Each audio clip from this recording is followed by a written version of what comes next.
문자를 프리즘 삼아 성장의 혼란과 깨달음을 비추고 이야기를 배삼아 가보지 못한 인생의 저편으로 건너갑니다. 오늘 공유할 이야기는 다음과 같습니다. 사회자는 흥겨운 목소리로 온갖 축복의 말을 쏟아낸 뒤에야 오늘의 주인공이신 우리 시어머니 박선자 여사님을 케이크 커팅을 위해 무대로 모셨다. 그 9단짜리 퐁당 케이크는 내가 직접 서울에서 가장 비싼 디저트숍에 부탁해 급하게 만든 것이었다. 프랑스 유학파 파티시에를 초빙했다나 한 단에 수백만 원을 호가한다고 했다. 케이크가 무대로 올라오자 촛불이 곱게 관리된 시어머니의 얼굴을 비추었다. 시어머니의 얼굴은 그 순간 더욱 환하게 빛났다. 그녀는 품위 있게 미소 지으며 붉은 비단으로 감싼 케이크 칼을 집어들었다. 아래에 앉아있던 박씨 집안 친척들은 약속이나 한 듯 우레와 같은 박수와 환호를 보냈다. 나는 메인 테이블, 내 법정 남편인 박민준 옆에 앉아 내 살배기 딸 유나를 품에 안고 있었다. 아이는 알록달록한 케이크를 보며 눈을 반짝였다. 그리고 내 귀에 대고 작게 속삭였다. 엄마, 케이크가 정말 예뻐요. 나는 아이의 부드러운 작은 손을 꼭 쥐었지만 마음은 잔잔한 호수 같았다. 이 화려한 잔치, 이 모든 풍경은 그저 박씨 집안 며느리로서의 내 체면, 서지호의 체면을 지키기 위한 것일 뿐이었다. 아니, 어쩌면 박선자 여사와 그 무리들의 비난을 막기 위한 도박이었을지도 모른다. 박민주는 옆에서 사촌 동생인지 누군지에게 이 호텔 연회장의 격에 대해 떠벌리고 있었다. 침이 내 팔에 튀기 직전이었다. 나는 살짝 몸을 틀어 그에게서 조금 멀어졌다. 케이크 커팅이 끝나고 웨이터들이 케이크를 나누려 하자 시어머니가 손을 들어 잠시 제지했다. 그녀는 헛기침을 한 번 하고는 일부러 연출한 듯한 거만한 미소를 지었다. 오늘 내가 벌써 환갑이구먼. 반은 흙에 묻힌 사람이지. 아래에서 즉시 아첨의 목소리가 터져나왔다. 어머니, 무슨 그런 섭섭한 말씀을 하세요. 큰어머님은 만수무강하실 거예요. 그녀는 만족스럽게 잠시 말을 멈추고는 말을 이었다. 우리 박씨 집안이 이렇게 자손이 번창하니 특히 이 증손주 녀석들을 보면 절로 기분이 좋아져. 내가 뭐 대단한 능력은 없지만 오늘 이 자리를 빌려서 아이들에게 뭔가 실질적인 선물을 해주고 싶었어. 그녀의 말이 끝나자마자 늘 아부에 능한 시누이 박민서가 묵직한 자괴함을 들고 앞으로 나섰다. 그리고 모두 앞에서 함을 열었다. 번쩍 눈부신 황금빛이 터져나왔다. 안에는 10개의 골드바가 가지런히 놓여 있었다. 각 골드바 위에는 만수무강, 만서무경이라는 글자가 새겨져 있었고 조명 아래서 눈이 부실 지경이었다. 좌중에서는 순간적으로 숨을 들이마시는 소리가 터져나왔고 이내 더욱 뜨거운 논의와 아첨이 이어졌다. 세상에 진짜 순금이잖아. 큰어머님 정말 통이 크시네요. 저게 몇 그램이나 될까? 보기만 해도 묵직하네. 박선자는 사람들의 감탄을 충분히 즐긴 후에야 느긋하게 골드바 하나를 집어들고 무게를 재는 듯 흔들었다. 많지는 않아. 하나에 500g씩. 그냥 길한 의미를 담은 거지. 아이들 작은 금부치라도 만들어주거나 나중에 학비로 쓰라고. 500g. 현재 금시세로 따지면 개당 4천만 원이 넘는 돈이었다. 나는 속으로 냉소했다. 박선자, 이번에는 정말 큰 돈을 썼구나. 고작 이깟 체면 때문에 아마 이게 다가 아닐 테지. 대박아, 네가 맞증 손주니까 먼저 오너라. 시어머니는 큰손주, 즉 시누이 박민서의 아들에게 손짓했다. 뚱뚱한 남자아이가 쪼르르 달려가 골드바를 받고는 입이 귀에 걸렸다. 시어머니는 아이의 머리를 쓰다듬고는 또 하나를 집어들었다. 이쁘나, 너도. 콩이야, 증조할머니한테 오너라. 그녀는 시아주버니 댁 손녀인 콩이를 불렀다. 그렇게 한 명 한 명 증손주들의 이름을 불렀고 이름이 불린 아이들은 환호하며 앞으로 나아가 상을 받았다. 아이들의 부모 역시 얼굴에 광채가 돌며 의기양양하게 주위를 둘러보았다. 자개함에는 금세 5개의 골드바만 남았다. 내 품에 안겨있던 유나의 작은 몸이 꼿꼿해졌다. 아이는 까만 눈동자로 증조할머니 손에 들린 골드바를 뚫어지게 쳐다봤다. 그리고는 신나서 골드바를 안고 돌아오는 오빠, 언니, 동생들을 바라보았다. 아이의 작은 손이 무의식적으로 내 옷깃을 꽉 쥐었다. 내 마음속 불길한 예감은 점점 더 짙어졌다. 함에는 분명 골드바가 남아있었다. 증손주는 유나까지 총 6명인데 어째서 5명에게만 주고 멈춘 걸까? 아니나 다를까 박선자는 남은 5개의 골드바를 함에 다시 넣고 박민서에게 건네며 뚜껑을 닫으라고 손짓했다. 그러고는 마치 이제야 생각났다는 듯 가벼운 시선으로 나를 훑었다. 그 시선은 마침내 유나에게 닿았다. 그 눈빛에는 숨김없는 경멸과 악의가 서려 있었다. 연회장 전체가 기이하게 조용해졌다. 모든 시선이 밝게든 어둡게든 호기심이든 고소함이든 모두 우리 테이블, 아니 나와 유나에게 집중되었다. 박민준도 뭔가 이상함을 눈치채고 허풍을 멈췄다. 그는 불안한 듯 어머니를 쳐다보고 다시 나를 쳐다봤다. 허허. 박선자는 가식적으로 웃었다. 지우야, 오해하지 마라. 내가 이 할미가 편애하는 게 아니란다. 다만 이 골드바는 우리 박씨 집안의 대를 이을 뿌리들에게 주는 것이야. 유나는 말이지. 그녀는 일부러 말꼬리를 길게 느렸다. 한 글자 한 글자가 독을 바른 바늘처럼 나라와 심장을 찔렀다. 딸 자식은 어차피 시집가면 남의 집 식구야. 게다가 내 뱃속이 시원찮아서 저 계집애 하나 낳고는 소식이 없잖니. 우리 민준이 대를 끊을 수는 없지. 이 골드바를 유나한테 줘봤자 나중에 사위 집안 좋은 일만 시키는 거 아니겠어? 믿지는 장사는 이 늙은이가 할 수 없지. 왜? 누군가 먼저 참지 못하고 웃음을 터뜨렸다. 그 소리는 마치 스위치를 켠 것처럼 억눌려 있던 비웃음 소리가 사방에서 터져나오게 했다. 친척들의 얼굴이 눈부신 조명 아래서 구경하기 좋아하는 추악한 그림처럼 일그러졌다. 시누이 박민서는 골드바가 든 자괴함을 끌어안고 입이 귀에 걸릴 지경이었다. 그녀의 눈에 담긴 더위와 조롱은 거의 넘쳐 흐를 듯했다. 계집애, 출가외인, 뱃속이 시원찮아서 이 단어들이 시뻘겋게 달군 인두처럼 내 심장을 지지고 온몸의 피를 머리로 쏠리게 했다. 귀가 윙윙거렸다. 나는 품에 안긴 유나가 움찔하는 것을 느꼈다. 아이는 그 악독한 단어들의 의미를 다 알지는 못했지만 그 노골적인 배척과 악의는 아이의 예민한 마음이 분명히 느낄 수 있었다. 아이는 내 품에 얼굴을 파묻고 작게 억눌린 흐느낌을 터뜨렸다.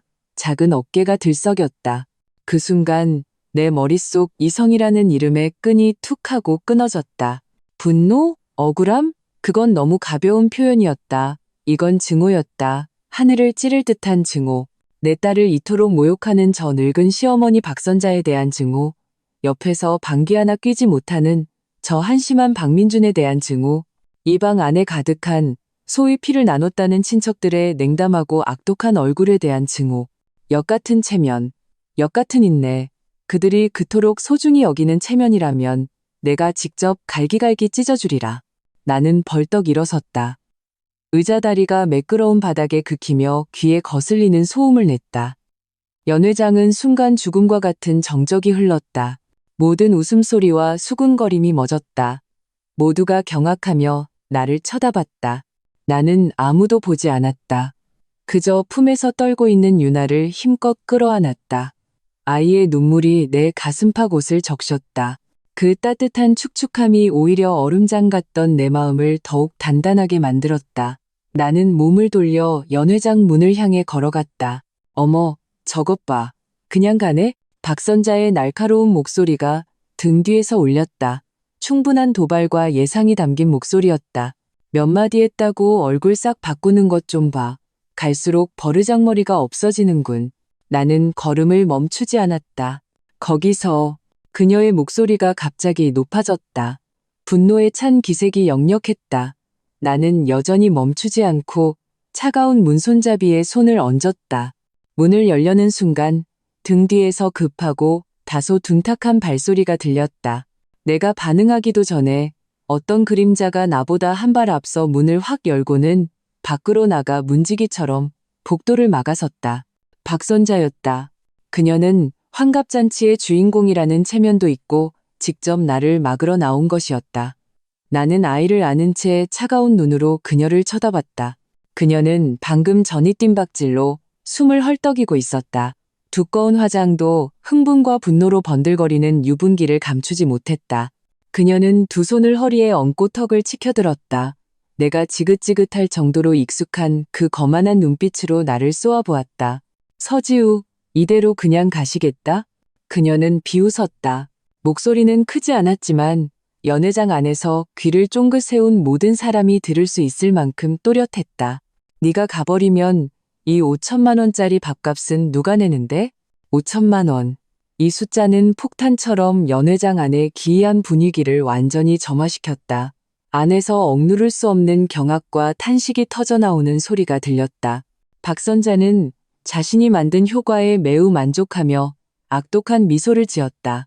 오늘 이 자리, 이 호텔, 이 음식들 전부 네가 이 늙은이를 위해 차려주겠다고 가슴을 툭툭 치며 약속하지 않았더냐? 이제 와서 머리 밟고 도망가시겠다? 이란 탄지를 우리 박씨 집안에 떠넘기려고? 어림도 없지. 5천만 원. 오늘 내가 이 돈을 깨끗하게 계산하지 않으면 이 문턱을 한 발짝도 나갈 생각 마라. 나는 탐욕과 악랄함으로 일그러진 그녀의 얼굴을 보았다. 연회장 문틈으로 비집고 나온 구경하기 바쁜 박씨 친척들의 얼굴들을 보았다. 그리고 뒤늦게 나타나 사람들 뒤에서 어색한 표정으로 약간의 책망이 섞인 눈으로 나를 보는 박민준을 보았다. 내 마음은 이상하게도 평온해졌다. 방금 전에 천지를 뒤엎을 듯한 분노는 차가운 쇠처럼 가라앉았다. 그래, 체면을 버리기로 했다면 아예 그 껍데기를 완전히 벗겨내 진흙탕에 처박아 주지. 나는 유나의 등을 가볍게 두드리며 아이를 달랬다. 내 시선은 거만한 박선자를 넘어 그녀 뒤 복도 끝 엘리베이터 방향을 향했다. 그곳에서 약간 서두르는 듯한 발소리가 들려오는 것 같았다. 내 입가에 희미하지만 얼음처럼 차가운 미소가 번졌다. 계산이요? 나는 그녀를 보며 말했다. 목소리는 파도 하나 없는 잔잔한 바다 같았지만 그녀와 모든 사람을 경악시킬 조롱이 담겨 있었다. 어머님, 뭔가 단단히 착각하고 계신 것 같은데요? 나는 잠시 말을 멈추고 또렷하게 한 글자 한 글자 말했다. 오늘 이 식사, 진짜로 돈을 내야 할 사람은 제가 아닐 텐데요. 더더욱 어머님께서 여기서 이래라 저래라 하실 입장은 아니고요. 박선자의 의기양양한 표정이 순간 굳어졌다. 내 말을 이해하지 못한 듯 혹은 뭔가 잘못되었다는 것을 예감한 듯 그녀의 눈에 의혹이 스쳤다. 바로 그때 한 인물이 복도 끝에서 허둥지둥 달려와 우리 앞에 멈춰섰다. 그는 숨을 헐떡이며 이마에 땀이 송골송골 맺혀 있었다. 왔네. 나는 그 사람을 보며 미소를 더욱 짙게 지었지만 눈빛은 시리도록 차가웠다. 마침 잘 됐네요. 돈 낼 사람이 왔으니 저 5천만 원 직접 받아내시죠. 어머님, 내 시선은 방금 막 도착해 이 모든 상황을 복잡한 표정으로 바라보는 남자에게 닿았다. 나의 훌륭한 남편 박민준에게. 공기가 얼어붙었다. 복도 천장등에서 내리쬐는 창백한 빛이 박선자의 얼굴을 비췄다. 의기양양함에서 경악으로 다시 경악에서 시뻘겋게 달아오르다 일그러지는 그녀의 얼굴. 그녀는 마치 목에 무언가 걸린 듯 입을 벌렸다. 그 계산 빠른 눈은 나를 죽일 듯이 쏘아보다가 숨도 채 고르지 못한 채 달려온 아들 박민준에게로 향했다. 연회장 문틈에 몰려있던 사람들의 머리도 일제히 박민준에게로 향했다. 모든 얼굴에는 충격, 의혹, 그리고 곧 더 큰 구경거리가 펼쳐지리라는 흥분이 가득했다. 신우이 박민선은 남은 골드바가 든 자개함을 든 채 입을 달걀 하나가 들어갈 만큼 크게 벌리고 있었다. 박민준은 분명 나를 쫓아 나온 것이었다.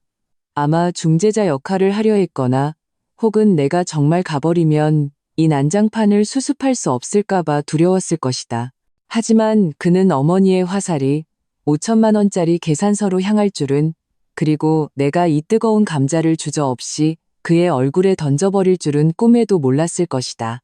그는 내가 사준 값비싼 양복을 입고 서 있었지만 지금은 그 모습이 유난히 우스꽝스러웠다.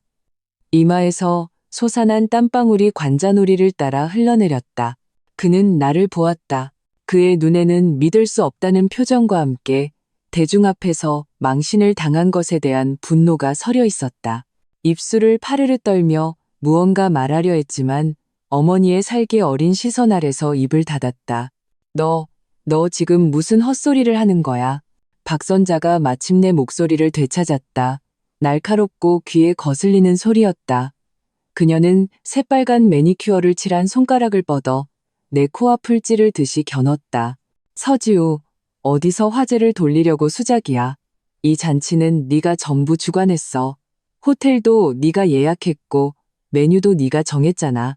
이제 와서 돈 내기 싫으니까 내 아들한테 뒤집어 씌우려고? 우리가 바보인 줄 알아? 그녀는 말할수록 흥분하여 가슴을 심하게 들썩였다. 마치 하늘이 무너질 억울함을 당한 사람처럼. 여러분, 이 좀 보세요. 세상에 이런 며느리가 어디 있습니까? 시어머니 환갑잔치 차려준다고 해놓고 막판에 돈 내기 싫어서 남편한테 뒤집어 씌우는 며느리가요. 우리 박씨 집안이 무슨 업보를 지었길래 너 같은 재수 없는 것을 들여서. 엄마, 박민준이 참지 못하고 낮게 소리쳤다. 그의 얼굴은 파랗게 질렸다. 하얗게 변했다. 그는 앞으로 나서 박선자를 말리려 했다. 무슨 말이든 집에 가서 해요. 여기서 이러지 말고 집에 가서 뭘 해? 박선자는 그의 손을 뿌리쳤다. 여전히 화력은 나에게 집중되어 있었다. 여기서 똑똑히 밝혀야지. 오늘 이 5천만 원 낼 거야, 안 낼 거야? 안 내면 내가 경찰에 신고할 거야. 사기죄로 콩밥 먹게 해줄 테니까. 유나는 이 히스테릭한 고함에 놀라 내 품에서 움찔하며 더 크게 울기 시작했다. 작은 팔로 내 목을 꼭 끌어안고 엄마, 무서워 하고 흐느꼈다. 내 마음은 칼로 도려내는 듯 아팠고 분노는 더욱 치솟았다. 이 지경에도 그녀의 머릿속에는 오직 그 5천만 원과 자신의 체면뿐이었다. 그녀가 계집애라고 부르던 증손녀가 자신의 추태의 겁에 질려 떨고 있다는 생각은 조금도 하지 않았다. 나는 유나의 등을 가볍게 토닥였다. 목소리는 크지 않았지만 박선자의 고함과 유나의 울음소리를 뚫고 나갈 만큼 차가운 관통력이 있었다. 신고요? 좋죠. 마침 경찰 불러서 똑똑히 물어보죠. 며느리에게 시집 올 때 가져온 예단비로 시어머니의 초호와 환갑잔치를 열라고 강요하고 잔치에서는 공개적으로 손녀를 모욕하고 차별 대우하고 나중에는 협박까지 하는 게 과연 단순한 집안일로 끝날 수 있는지요. 나는 잠시 말을 멈추고 각기 다른 표정의 친척들을 훑어본 뒤 얼굴색이 미묘하게 변한 박선자와 박민준에게 시선을 고정했다. 그리고 이 계산서 누가 내야 할지에 대해서는 나는 냉소하며 핸드백에서 천천히 스마트폰을 꺼내 잠금을 풀고 화면을 켰다. 어머님은 이 잔치를 제가 주관했다고 계속 말씀하시죠. 맞아요. 발로 뛰고 연락하고 메뉴 확인한 건 저예요. 하지만 잊으셨나 봐요. 처음에 어머님 신분에 걸맞은 호텔을 골라야 한다고 노래를 부르신 건 어머님과 어머님의 착한 아들이었다는 걸요. 그리고 바로 어머님 아들 박민준 씨가 제게 직접 말했죠. 엄마가 평생 고생하셨는데 환갑은 정말 화려하게 해드려야 해. 돈 걱정은 하지 마. 내 프로젝트 대금 곧 들어오니까 그걸로 바로 결제하면 되라고요. 나는 고개를 들어 순식간에 새하얗게 질린 박민준을 똑바로 쳐다봤다. 그리고 한 글자 한 글자 힘주어 반복했다. 돈 걱정은 하지 마. 내 프로젝트 대금 곧 들어오니까. 박민준 씨, 이 말 당신이 한 거 맞죠? 필요하면 그때 같이 있었던 당신 친구 김 사장님 연락처 찾아서 삼자 대면이라도 할까요? 박민준의 이마에서는 땀이 비오듯 쏟아졌다. 그는 내 시선을 피하며 주위의 놀림과 경멸이 섞인 눈초리를 감당하지 못했다. 입술을 움직여 변명하려 했지만 제대로 된 소리 하나 내지 못했다. 너, 혈구분인 쉐커프는 이야, 박선자가 소리쳤다. 하지만 그녀 눈 속의 당황스러움이 그녀의 자신감 없음을 드러냈다. 그녀는 아들의 최근 경제 상황을 알고 있었을 테고 그 소위 프로젝트 대금이라는 것이 허상일 가능성이 높다는 것도 짐작했을 것이다. 하지만 절대 인정할 수 없었다. 인정하는 순간 아들이 능력도 없으면서 허세를 부리다가 아내에게 돈을 내라고 강요한 꼴이 되기 때문이었다. 민준아, 말해봐. 저 여자가 너한테 허풍 떨라고 시킨 거지? 저 여자가 억지로 이렇게 판을 키운 거지? 박선자는 아들의 팔을 붙잡고 세차게 흔들며 그에게서 부정의 답을 얻어내 패배를 만회하려 했다. 모든 사람의 시선이 박민준에게 쏠렸다. 그는 소용돌이의 중심이 되었다. 한쪽에서는 돈이 없다는 사실을 인정하라고 압박하는 아내가, 다른 한쪽에서는 체면을 지키기 위해 부인하라고 강요하는 어머니가 있었다. 주위에는 더 큰 웃음거리를 기다리는 친척들이 호시탐탐 노리고 있었다. 박민준의 몸이 미세하게 떨렸고 얼굴은 종이처럼 창백했다. 그는 입을 열어 나를 보고 다시 어머니를 보았다. 목구멍에서는 마치 물에 빠져 허우적거리는 듯한 소리가 새어나왔다. 결국 박선자가 그의 팔을 부러뜨릴 듯이 쥔 힘에 못 이겨 그는 아주 힘들게 거의 보이지 않을 정도로 고개를 끄덕였다. 목소리는 거의 들리지 않았다. 엄마, 제가 한 말 맞아요. 하지만 그 대금이 아직 안 들어왔다고요? 그렇죠? 내가 그의 뒷말을 대신 끝맺어 주었다. 목소리에는 조롱이 가득했다. 그래서 당신은 당연히 당신 부모님이 저에게 주신 예단비로 이 구멍을 메워야 한다고 생각했군요. 당신이 당신 집안 친척들 앞에서 체면 차리려고 판 이 큰 구멍을요. 심지어 당신 어머니가 당신 친딸을 대중 앞에서 모욕할 때도 방귀 하나 뀌지 못하고 있다가 이제 와서 저한테 돈 내라고 뻔뻔하게 압박하는 거고요. 내 말은 한마디 한마디가 따귀처럼 박민준의 얼굴을, 그리고 간접적으로 박선자의 얼굴을 후려쳤다. 주위는 죽은 듯이 고요했고 오직 유나의 억눌린 흐느낌과 내 차갑고 날카로운 말만이 울려 퍼졌다. 친척들의 표정은 더욱 흥미진진해졌다. 누군가는 모든 것을 이해한 듯 고개를 끄덕였고 누군가는 고소하다는 듯 웃었고 누군가는 경멸의 눈초리를 보냈다.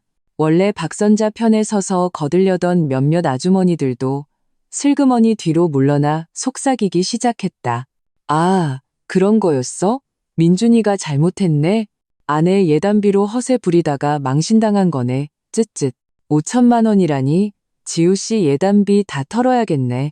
이런 수군거림은 채찍처럼 박선자와 박민준 모자를 후려쳤다. 박선자의 얼굴은 붉어졌다 하얘졌다 했다. 그녀는 평생 이렇게 창피를 당한 적이 없을 것이다. 그녀는 박민준의 팔을 확 놓고는 나를 향해 날카롭게 소리쳤다. 서지우, 어디서 교묘하게 말을 돌려. 예단비가 뭐 어쨌다고? 네가 우리 박씨 집안에 시집 왔으면 네 돈도 우리 집안 돈이야. 시어머니 환갑잔치 해드리는 건 당연한 도리고 이제 와서 너희 둘 사이에 무슨 일이 있었든 상관없어. 이 밥값은 네가 내야 해. 안 그러면 나 오늘 여기서 죽어버릴 테다. 말을 마치고는 그녀는 정말로 벽에 머리를 박을 듯이 달려들었다. 박민준과 박민서가 기겁하며 그녀를 붙잡았다. 엄마, 이러지 마세요. 큰어머님, 저런 것 때문에 이러실 필요 없어요. 장면은 더욱 혼란스러워졌다. 나는 이 서툰 막장 드라마를 보며 비웃음과 비애를 느꼈다. 죽음으로 협박하다니 정말 박선자다운 짓이었다. 하지만 안타깝게도 그 수법은 더 이상 내게 통하지 않았다. 나는 유나를 꼭 안고 더 이상 그 역겨운 쇼를 보지 않았다. 내 시선은 연회장 입구에서 어색하면서도 경계하는 표정으로 서 있던 호텔 지배인에게 향했다. 그는 소동이 시작될 때부터 그곳에 서 있었다. 나는 그에게 살짝 고개를 끄덕이며 차분하게 말했다. 지배인님, 죄송합니다. 오늘 환갑잔치에 예기치 못한 상황이 발생했네요. 계산서에 관해서는 내 말이 채 끝나기도 전에 박선자는 마치 구명줄이라도 잡은 듯 소리쳤다. 지배인, 저 여자한테 돈 받아요. 저 여자가 주최자예요. 돈 안 주면 경찰에 신고해서 잡아넣어요. 지배인은 직업적인 난처한 미소를 지었다. 그는 나를 보고 미친 듯한 박선자를 보고 넋이 나간 박민준을 보았다. 그리고 신중하게 입을 열었다.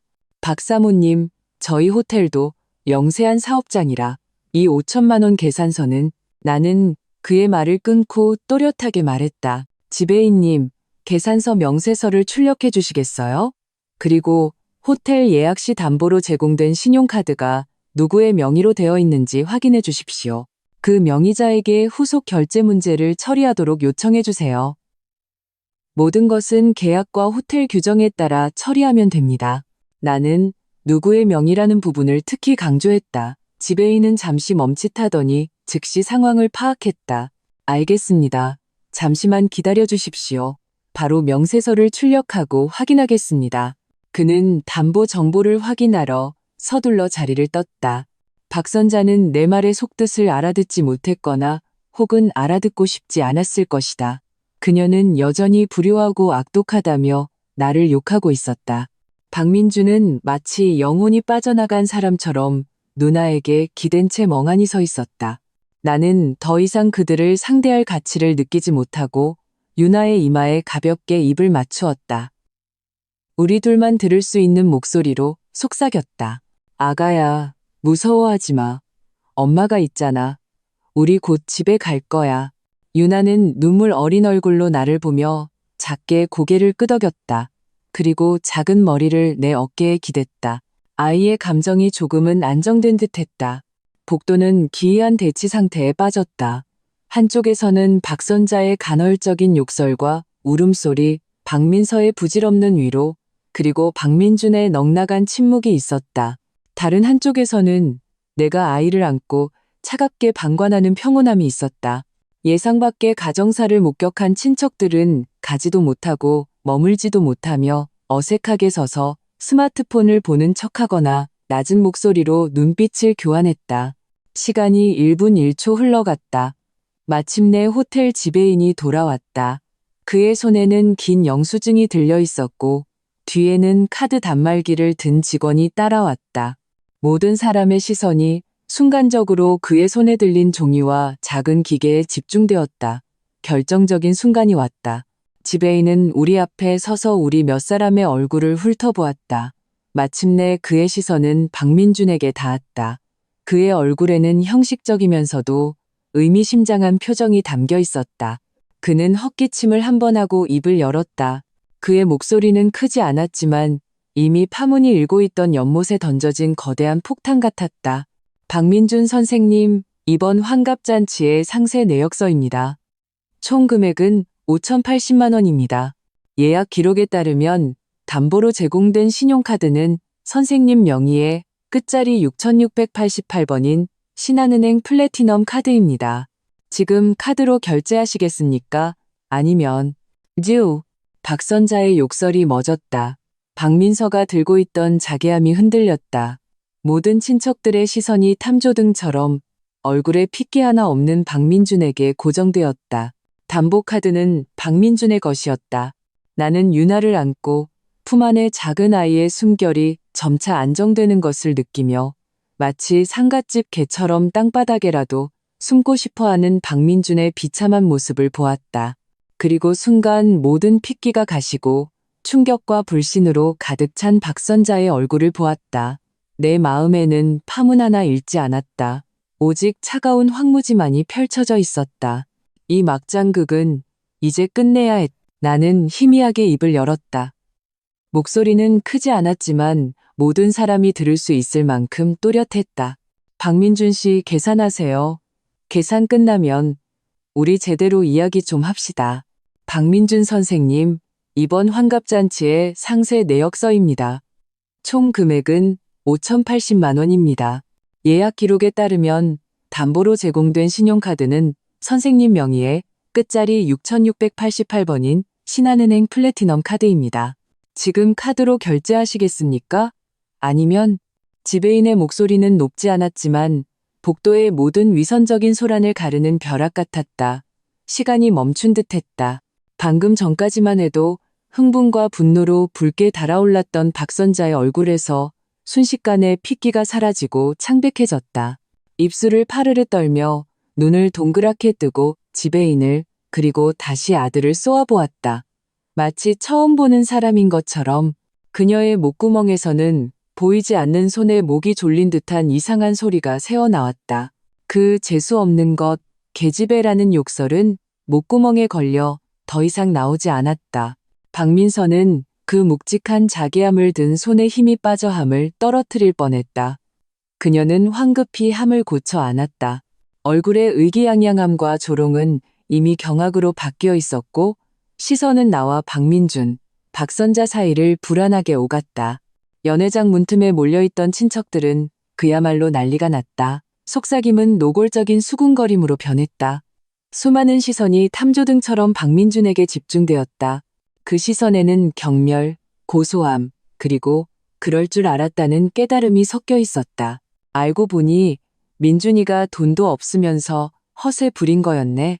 아내 예단비로 폼 잡다가 대중 앞에서 망신당하다니 창피해서 어떡해.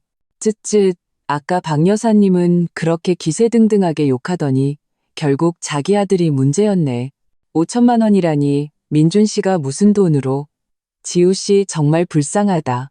저런 남자랑 결혼해서 시어머니한테 저런 취급까지 받고 이런 수군거림은 채찍처럼 박민준을 후려쳤다. 그는 마치 뼈가 뽑힌 사람처럼 벽에 기대어 스르르 주저앉았다. 이마의 땀은 작은 시내가 되어 흘러내렸고 비싼 양복깃이 흠뻑 젖었다. 그는 감히 고개를 들지 못했다. 누구의 눈도, 특히 불을 뿜을 듯한 어머니의 눈도 마주치지 못했다. 그는 입술을 움직여 무언가 말하려 했지만 결국 의미 없는 몇 개의 음절만 내뱉을 뿐이었다. 내 그 프로젝트, 대금이. 그는 횡설수설하며 해명하려 했지만 쇠 같은 사실 앞에서 어떤 변명도 창백하고 우스꽝스러웠다. 박민준, 박선자가 마침내 거대한 충격과 치욕에서 벗어나 소리쳤다. 그 목소리는 날카롭기 그지없어 복도 천장을 찢을 듯했다. 그녀는 박민서의 부축을 뿌리치고 분노한 암사자처럼 박민준에게 달려들었다. 짝! 요란한 소리와 함께 박선자의 손바닥이 박민준의 뺨을 정확히 후려쳤다. 그 따귀는 박선자의 온 힘을 다한 것이었다. 맑고 요란한 소리가 조용한 복도에 울려 퍼져 유난히 귀에 거슬렸다. 박민준은 고개가 돌아갈 정도로 맞았고 뺨에는 선명한 5손가락 자국이 떠올랐다. 그는 뺨을 감싸쥔 채 믿을 수 없다는 듯 어머니를 쳐다봤다. 그의 눈에는 억울함, 수치심 그리고 희미한 원망이 서려 있었다. 이 쓸모없는 놈, 한심한 놈. 박선자는 온몸을 부들부들 떨며 그의 코를 가리키며 욕했다. 네가 감히 나를 속여? 감히 제 예단비로 나를 기만해? 나를 화병으로 죽일 셈이냐? 우리 박씨 집안 체면을 네가 다 망쳐놨어. 그녀는 욕을 하다가 진짜 원흉이 생각난 듯 갑자기 고개를 돌려 그 도끼 어린 눈으로 다시 나를 쏘아보았다. 다만 이번에는 원망과 함께 분노에 찬 광기가 서려 있었다. 다 너 때문이야. 잊을 수 없는 것. 네가 내 아들을 꼬드겨서 저렇게 한심하게 만든 거야. 네가 우리 집안을 망쳤어. 그녀는 막무가내로 우기기 시작했다. 모든 잘못을 내게 떠넘기면 자신과 아들의 그 보잘것없는 자존심을 조금이라도 회복할 수 있을 것처럼 나는 이 모자간의 추악한 다툼을 차가운 눈으로 바라보았다. 마음에는 어떤 동요도 없었다. 개가 개를 무는 꼴이었다. 그들의 애틋한 모자 연기는 이미 질리도록 봤다. 나는 유나의 등을 토닥였다. 아이는 방금 전에 따귀 소리에 놀랐는지 내 품으로 더 파고들었지만 울음은 그치고 작게 훌쩍이고 있었다. 나는 고개를 숙여 아이의 축축한 뺨에 내 뺨을 비비며 조용한 위로를 건넸다. 그리고 고개를 들어 직업적 소양을 유지하려 애쓰지만 눈빛에는 이미 짜증이 역력한 호텔 지배인을 보았다. 지배인님, 내가 입을 열었다. 목소리는 박선자의 고함을 누를 만큼 또렷했다. 담보카드가 박민준 씨의 것이니 결제 문제는 그분과 직접 상의해 주십시오. 저와 제 딸은 몸이 좋지 않아 먼저 가봐야겠습니다. 말을 마치고 유나를 안고 걸음을 옮기려 했다. 어딜 가? 박선자는 미친 사람처럼 팔을 벌려 나를 막았다. 침이 내 얼굴에 튈 뻔했다. 도망갈 생각 마. 이 돈은 네가 내야 해. 네가 환갑잔치 열어준다고 약속했잖아. 네가 내 아들한테 덤터기 씌울 생각은 꿈도 꾸지 마. 나는 걸음을 멈추고 극도의 분노로 일그러진 그녀의 얼굴을 보았다. 갑자기 너무나 우스웠다. 이 지경에도 그녀는 여전히 자신을 속이고 막무가내로 상황을 통제하려 하고 있었다. 좋다. 체면을 버리기로 했다면 이 마지막 수치심의 껍데기마저 완전히 찢어버리자. 모든 사람이 이 소위 체면 있는 집안의 속내가 얼마나 더럽고 추악한지 보게 해주자. 나는 심호흡을 하고 더 이상 박선자를 보지 않았다. 대신 귀를 쫑긋 세우고 스마트폰으로 녹화라도 할 기세인 친척들에게 시선을 돌렸다. 오늘 제가 제대로 보여드리죠. 어머님, 내 목소리는 높지 않았지만 모든 사람이 들을 수 있을 만큼 기이한 관통력이 있었다. 제가 어머님 아들을 꼬드겼다고요? 제가 집안을 망쳤다고요? 좋습니다.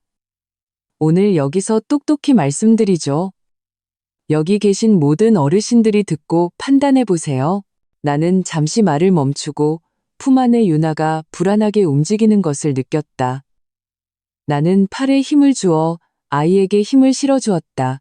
제가 박민준 씨와 결혼한 첫날부터 어머님은 제게 단 하루라도 좋은 얼굴 보여주신 적 있나요? 단지 저희 집이 평범한 서민 가정이라 어머님이 말씀하시는 그 뼈대 있는 박씨 집안에 미치지 못한다는 이유만으로요. 신혼집 저희 집에서 절반 보탰습니다. 인테리어 저희 집에서 전부 했고요.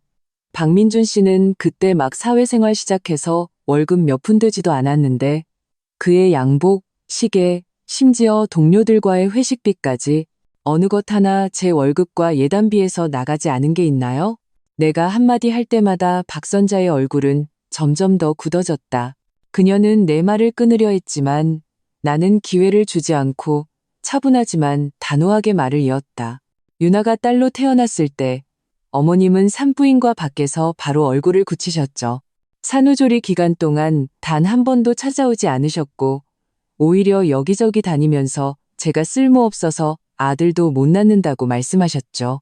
지난 몇 년간 유나에게 세뱃돈 한 푼 주셨나요? 제대로 된 옷 한 벌 사주신 적 있나요? 가족 모임 때마다 저희 친정부모님 가난하다고 비꼬거나 유나는 계집애라며 욕하지 않으셨나요? 친척들 사이에서 작은 술렁임이 일었다. 박선자를 보는 눈빛은 더욱 복잡해졌다. 똑같이 딸을 낳은 몇몇 동서와 사촌 동생들의 얼굴에는 공감하는 듯한 분노가 스쳤다. 헛소리, 네가 지어내는 거야. 박선자가 소리쳤다. 제가 지어내는 건지 아닌지는 어머님 마음이 가장 잘 아시겠죠. 그리고 여기 계신 어르신들의 눈도 정확할 겁니다. 나는 물러서지 않고 사람들을 훑어보았다. 이번 환갑잔치, 그래요. 제가 주관하겠다고 했어요. 하지만 왜 그랬을까요? 어머님과 박민준 씨가 한마음 한뜻이 되어 박씨 집안 체면이 있지, 남들에게 얕보이면 안 된다며 가장 비싼 호텔, 가장 비싼 음식을 고집했기 때문이죠. 박민준 씨는 제게 직접 약속했어요. 프로젝트 성과금이 곧 들어오니 충분히 낼 수 있다고, 제 예단비로 우선 처리하면 나중에 2배로 갚겠다고요. 나는 잿빛이 된 박민준을 보며 얼음처럼 차가운 목소리로 말했다. 박민준 씨, 이 말 당신이 한 거 맞죠? 필요하면 당신이 그때 저한테 보증했던 카카오톡 대화 내용 여기서 공개적으로 읽어드릴까요? 당신이 말한 그 김 사장님 찾아서 곧 들어온다던 그 성과금이 도대체 어디 있는지 물어볼까요? 박민준은 갑자기 고개를 들었다. 그의 눈에는 공포와 애원이 가득했다. 그는 미친 듯이 고개를 저으며 입술을 움직였지만 소리를 내지 못했다. 그는 감히 그럴 수 없었다.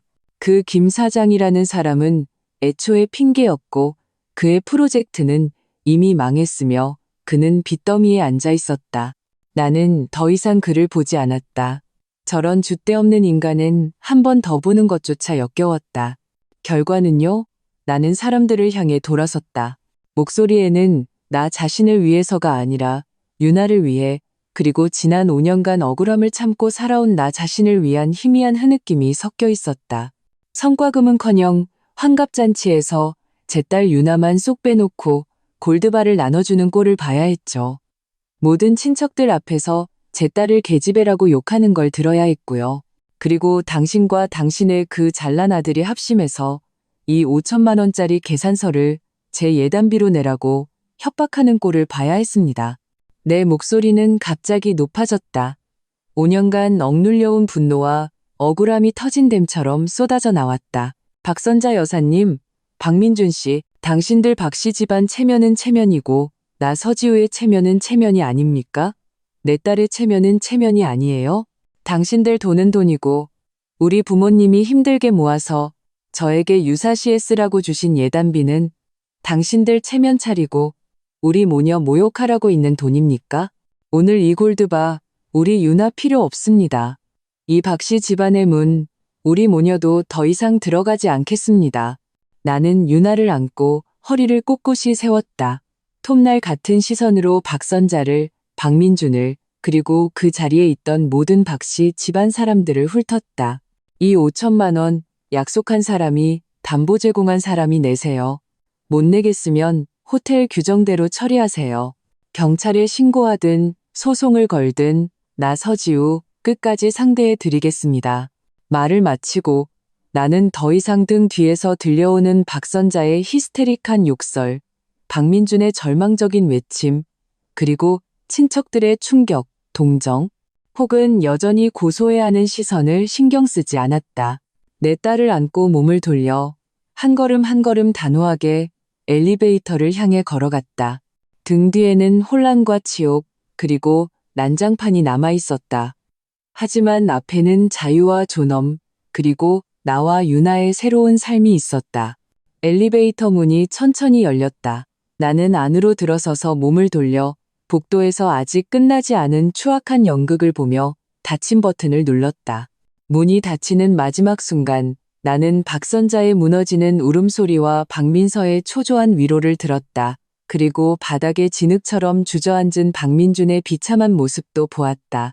엘리베이터가 내려가며 무중력감이 느껴졌다. 유나가 내 품에서 작은 목소리로 물었다. 엄마, 우리 집에 가는 거예요? 나는 고개를 숙여 아이의 이마에 입을 맞추고 지난 며칠간 처음으로 진심 어린, 피곤하지만 후련한 미소를 지었다. 응, 아가야, 우리 집에 가자. 우리 진짜 집으로. 차별도 모욕도 없이 사랑과 온기만 가득한 집으로. 그 5천만 원짜리 란탄즈와 구멍투성이의 결혼 생활은 이제 끝낼 때가 되었다. 엘리베이터가 부드럽게 내려갔다. 좁은 공간에는 층수 표시 등의 숫자 변화와 내 약간 거친 숨소리뿐이었다. 유나는 내 어깨에 엎드려 있었다. 얼굴에는 아직 눈물 자국이 남아 있었지만 감정은 많이 진정된 듯했다. 다만 작은 손은 여전히 내 옷깃을 꽉 쥐고 있었다. 마치 놓치면 내가 사라질까봐 두려워하는 것 같았다. 엄마, 아이는 짙은 콧소리로 작게 물었다. 증조할머니는 왜 유나를 안 좋아해요? 유나가 착하지 않아서 그래요? 아이의 질문은 바늘처럼 내 마음 가장 부드럽고 아픈 곳을 정확히 찔렀다. 나는 아이를 꼭 안고 부드러운 우유 냄새가 나는 머리카락에 뺨을 비볐다. 목소리를 최대한 평온하고 부드럽게 만들려 했었다. 아니야, 우리 아가, 너는 세상에서 제일 착하고 좋은 아이야. 증조할머니가 나쁜 거야. 할머니 마음이 나쁜 것에 가려져서 우리 유나가 얼마나 소중한지 보지 못하는 거야. 나는 아이의 마음에 증오의 씨앗을 심고 싶지 않았다. 하지만 그 악의적인 상처가 아이가 부족해서 생긴 것이라고 생각하게 둘 수도 없었다. 잘못은 언제나 상처를 준 사람에게 있지, 상처를 받은 사람에게 있는 것이 아니다. 그럼 아빠는요? 유나는 작은 얼굴을 들었다. 까만 눈동자에는 혼란과 상처가 가득했다. 아빠는 왜 유나 편 안 들어줬어요? 아빠도 이제 유나 안 좋아해요? 이 질문은 방금 전보다 더 내 마음을 칼로 도려내는 듯했다. 박민준, 그 겁쟁이. 그는 어머니가 우리 딸을 모욕하는 것을 방관했을 뿐만 아니라 결정적인 순간에 딸을 위해 한마디 해줄 용기조차 없었다. 그가 아버지 자격이 있을까? 나는 심호흡을 하고 목구멍에서 치밀어 오르는 분노와 울음을 억눌렀다.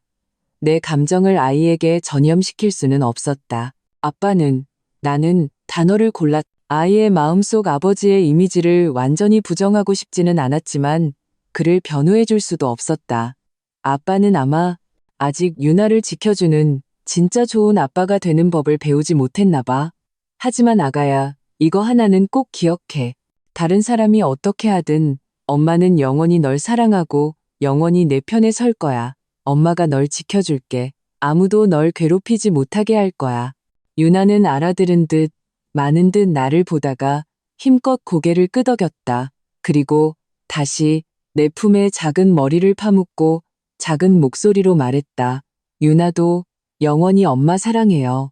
그 순간 모든 억울함, 분노, 피로가 딸의 이어리지만 단호한 한마디에 씻겨 내려가는 듯했다. 그래, 이 아이를 위해서라도 나는 강해져야 했다. 그 더러운 관계를 완전히 끊어내고 아이에게 깨끗하고 따뜻한 성장 환경을 만들어 주어야 했다. 엘리베이터가 1층에 도착했다. 딩하는 소리와 함께 문이 천천히 열렸다. 호텔 로비는 불이 환했고 간간히 손님들이 지나다녔다. 위층 연회장의 혼란과는 마치 다른 세상 같았다. 나는 유나를 안고 로비를 빠르게 가로질러 주차장으로 향했다. 밤바람이 서늘하게 불어왔지만 혼란스러웠던 머리가 맑아지는 것 같았다. 내 차를 찾았다. 평범한 흰색 SUV. 내가 직장 생활을 하며 모은 돈으로 산 내 단독 명의의 차였다. 이 차는 나와 유나의 많은 즐거운 주말을 함께했다. 공원에 가고 교회로 나들이를 갔다. 하지만 박민준을 태운 적은 거의 없었다. 그는 이 차가 자신의 박 팀장이라는 직함에 어울리지 않는다고 생각했기 때문이다. 참으로 아이러니했다. 나는 차문을 열고 유나를 어린이 카시트에 앉히고 안전벨트를 꼼꼼히 채워주었다. 아이는 울다 지쳤는지 그날 밤의 충격 때문인지 앉자마자 고개를 떨구고 잠이 들었다. 다만 작은 미간은 여전히 찌푸려져 있어 불안해 보였다. 나는 아이의 미간을 부드럽게 펴주었다. 마음이 시큰했다. 차문을 닫고 운전석에 앉았다. 바로 시동을 걸지는 않았다. 생각을 정리할 시간, 그리고 폭발할 듯한 메시지를 처리할 시간이 필요했다. 역시나 스마트폰 화면에는 읽지 않은 카카오톡 메시지와 부재중 전화 알림이 산더미처럼 쌓여 있었다. 대부분 박민준에게서 온 것이었다. 지우야, 어디야? 빨리 돌아와. 엄마 쓰러지셨어. 네가 생각하는 그런 게 아니야. 설명할게. 그 5천만 원 네가 일단 어떻게든 내줘. 내가 빌리는 걸로 할게. 나중에 꼭 갚을게. 유나는 괜찮아? 데리고 집에 와서 제대로 얘기 좀 하자. 응? 서지우, 꼭 이렇게까지 해야겠어? 무슨 말이든 집에 와서 할 수 있잖아. 문자에는 불안함, 변명, 그리고 희미한 책망이 섞여 있었다. 마치 이 모든 상황을 만든 사람이 나인 것처럼. 진심 어린 사과 한마디, 어머니의 행동에 대한 비판 한마디, 그리고 유나에 대한 걱정 한마디도 없었다. 그의 관심은 오직 이 사태를 수습하는 것, 그의 보잘것없는 체면을 지키는 것, 그리고 그 5천만 원짜리 계산서뿐이었다. 나는 냉소하며 답장할 마음조차 생기지 않아 메시지를 지우고 알림을 꺼버렸다. 그리고 몇몇 메시지는 내 절친인 혜진에게서 온 것이었다. 지우야, 무슨 일이야? 시어머니 환갑잔치에서 뒤집어 엎었다며? 골드바 유나만 안 주고 네가 애 데리고 나왔다고? 잘했어? 진작 그랬어야지. 박민준 그 찌질이 또 아무 말도 못했지? 내가 갈까? 아니면 일단 유나 데리고 우리 집으로 와. 친구의 숨김없는 지지와 걱정에 얼어붙었던 마음이 조금 녹는 것 같았다. 나는 심호흡을 하고 목소리가 최대한 평온하게 들리도록 노력하며 음성 메시지를 남겼다. 혜진아, 나 괜찮아. 유나는 잠들었고 일단 우리 엄마 집으로 가려고. 오늘 너무 정신이 없었어. 자리 잡으면 연락할게. 걱정 마. 나 당하고만 있지 않았어. 메시지를 보내고 의자에 기대어 눈을 감았다. 머릿속에서는 오늘 밤의 일들이 영화처럼 계속 재생되었다. 그 눈부신 골드바, 박선자의 악랄한 얼굴, 친척들의 조롱 섞인 눈빛, 박민준의 무능함, 그리고 마지막에 그 혼란스럽고 추악한 채무 압박. 모든 장면이 무딘 칼날처럼 내 심장을 계속해서 베는 것 같았다. 5년, 내가 박씨 집안에 시집 온 지 5년, 좋은 아내, 좋은 며느리, 좋은 엄마가 되려고 노력했다. 시부모님께 효도하고 남편을 이해했다. 박선자가 온갖 트집을 잡아도 참고 견뎠다. 한 발 물러서면 더 나아질 거라고, 내 노력이 언젠가는 인정받을 거라고 믿었다. 심지어 한때는 내가 정말 부족해서 시어머니의 인정을 받지 못하는 건 아닐까 의심하기도 했다. 하지만 이제야 깨달았다. 어떤 사람들은 당신이 물러설수록 더 기어오른다. 어떤 집안은 뿌리부터 썩어 있어서 당신의 진심과 선량함으로는 절대 그들을 감화시킬 수 없다. 그들이 믿는 것은 오직 이익, 체면, 그리고 그 봉건적인 남아선호 사상뿐이다. 그들 눈에 나와 유나는 그저 자신들의 우월감을 과시하고 언제든 희생시킬 수 있는 도구에 불과했다. 오늘의 이 모욕, 이 5천만 원짜리 계산서는 나를 완전히 깨어나게 한 한 바가지의 찬물이었고, 나를 오랫동안 가두었던 감옥의 문을 연 열쇠였다. 더 이상 이렇게 살 수는 없었다. 유나를 위해서, 그리고 나 자신을 위해서 나는 눈을 떴다. 시선은 조수석에 놓인 유나의 물병과 간식이 든 작은 가방에 닿았다. 가방에는 아이가 가장 좋아하는 작은 토끼 인형이 달려 있었다. 인형은 환하게 웃고 있었다. 내 딸은 저 토끼 인형처럼 근심 없이 햇살과 사랑 속에서 살아야 했다. 어릴 때부터 가장 가까운 친족에게 차별과 상처를 받으며 살아서는 안 되었다. 박선자, 박민준, 당신들은 딸이 계집애라고 생각했지?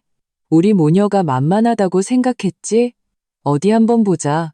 우리 계집애 모녀가 없으면 당신들 박씨 집안에 그 보잘것없는 체면이 얼마나 오래 갈지. 나 서지호의 예단비와 월급이 없으면 당신 박민준, 그 박 팀장이라는 타이틀이 얼마나 오래 갈지. 나는 차에 시동을 걸었다. 엔진이 부드럽게 울렸다. 백미러를 통해 보니 유나가 잠결에 입맛을 다시는 모습이 보였다. 맛있는 꿈이라도 꾸는 듯 미간이 조금 펴졌다. 나는 부드럽게 기어를 넣고 엑셀을 밟았다. 흰색 SUV는 부드럽게 주차장을 빠져나와 도시의 불빛 속으로 합류했다. 차창 밖으로 네온사인이 반짝였다. 이 차가운 도시가 지금 이 순간만큼은 전례 없는 해방감과 편안함을 느끼게 했다. 목적지는 우리 부모님 댁, 그곳이야말로 나와 유나의 진정한 안식처였다. 박씨 집안의 그란탄즈는 내 입가에 차가운 미소가 걸렸다. 게임은 이제 막 시작되었을 뿐이다. 그 5천만 원은 전체 요리에 불과했다. 당신들이 나와 유나에게 빚진 것들, 내가 원금에 이자까지 쳐서 하나하나 내 손으로 받아낼 것이다. 차는 도심의 화려한 불빛을 벗어나 도시 반대편, 우리 부모님 댁이 있는 오래된 동네로 향했다. 그쪽으로 갈수록 고층 빌딩은 점차 낡은 아파트로 바뀌었고 거리도 한결 조용해졌다. 차창밖 네온사인은 더 이상 눈부시지 않았고 대신 길가의 작은 가게에서 새어나오는 따뜻한 불빛과 아파트 단지의 점점이 밝힌 불빛들이 보였다. 내 마음도 점차 익숙해지는 풍경과 함께 긴장해서 풀려났다. 다만 핸들을 쥔 손끝은 아직도 남은 분노와 흥분으로 미세하게 떨리고 있었다. 백미러를 통해 보니 유나는 카시트에서 불안하게 잠들어 있었다. 작은 미간을 찌푸리기도 하고 가끔 꿈속에서 훌쩍이기도 했다. 내 마음은 보이지 않는 손에 꽉 쥔 것처럼 시큰하고 아팠다. 오늘 밤의 일은 어른에게도 큰 충격인데 내 살짜리 아이에게는 오죽했을까? 박선자의 악독한 말, 박민준의 침묵, 친척들의 각기 다른 시선. 이 모든 것이 아이의 어린 마음에 얼마나 큰 그림자를 남겼을지 몰랐다. 나는 무슨 일이 있어도 아이를 지켜야 했다. 스마트폰이 다시 한번 진동했다. 화면이 켜지며 박민준의 메시지가 떴다. 이번에는 더 긴 글이었다. 가족끼리 왜 이래? 엄마도 잘못을 뉘우치고 계셔? 아이에게 온전한 가정을 만들어주자. 같은 진부한 말로 가득했다. 말미에는 오늘 너의 행동 때문에 내가 모든 친척들 앞에서 고개도 못 들게 됐다. 내 사회생활에 영향이 갈 것이라는 협박조의 말까지 섞여 있었다. 나는 바로 창을 닫았다. 열어볼 가치도 없었다. 사회생활의 영향? 허풍과 집안 돈으로 유지해온 그의 사회생활이라니 정말이지 기가 막혔다. 이 지경에도 그는 여전히 자기 자신의 보잘것없는 자존심만 걱정하고 있었다. 나는 데이터 연결을 꺼버렸다. 세상이 순간 조용해졌다. 지금은 그저 나와 유나가 안심할 수 있는 곳으로 빨리 돌아가고 싶을 뿐이었다. 약 40분 후 차는 낡았지만 깨끗하게 관리된 아파트 단지로 들어섰다. 우리 집 아래 익숙한 주차 공간에 차를 세웠다. 시동을 끄고 바로 내리지는 않았다. 3층에 따뜻한 불빛이 새어나오는 창문을 바라보자 갑자기 눈시울이 뜨거워졌다. 저곳은 우리 부모님 댁, 내가 자란 곳이다. 밖에서 어떤 비바람을 맞고 어떤 억울한 일을 당하든 저곳에는 항상 나를 위한 침대와 따뜻한 국 한 그릇, 그리고 무조건적인 사랑과 지지가 있었다. 나는 심호흡을 하고 안전벨트를 풀었다. 조심스럽게 뒷문을 열었다. 유나는 아직 자고 있었다. 볼이 발그레했다. 나는 조심스럽게 카시트 안전벨트를 풀고 최대한 부드럽게 아이를 안아 올렸다. 아이는 내 품에서 뒤척이며 졸린 눈을 떴다.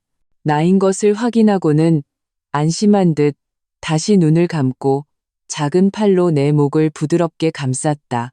엄마, 하고 웅얼거렸다. 아가야, 외할머니 댁에 다 왔어. 나는 낮은 목소리로 아이를 달래며 발로 차문을 닫고 복도로 들어섰다. 낡은 아파트에는 엘리베이터가 없었다.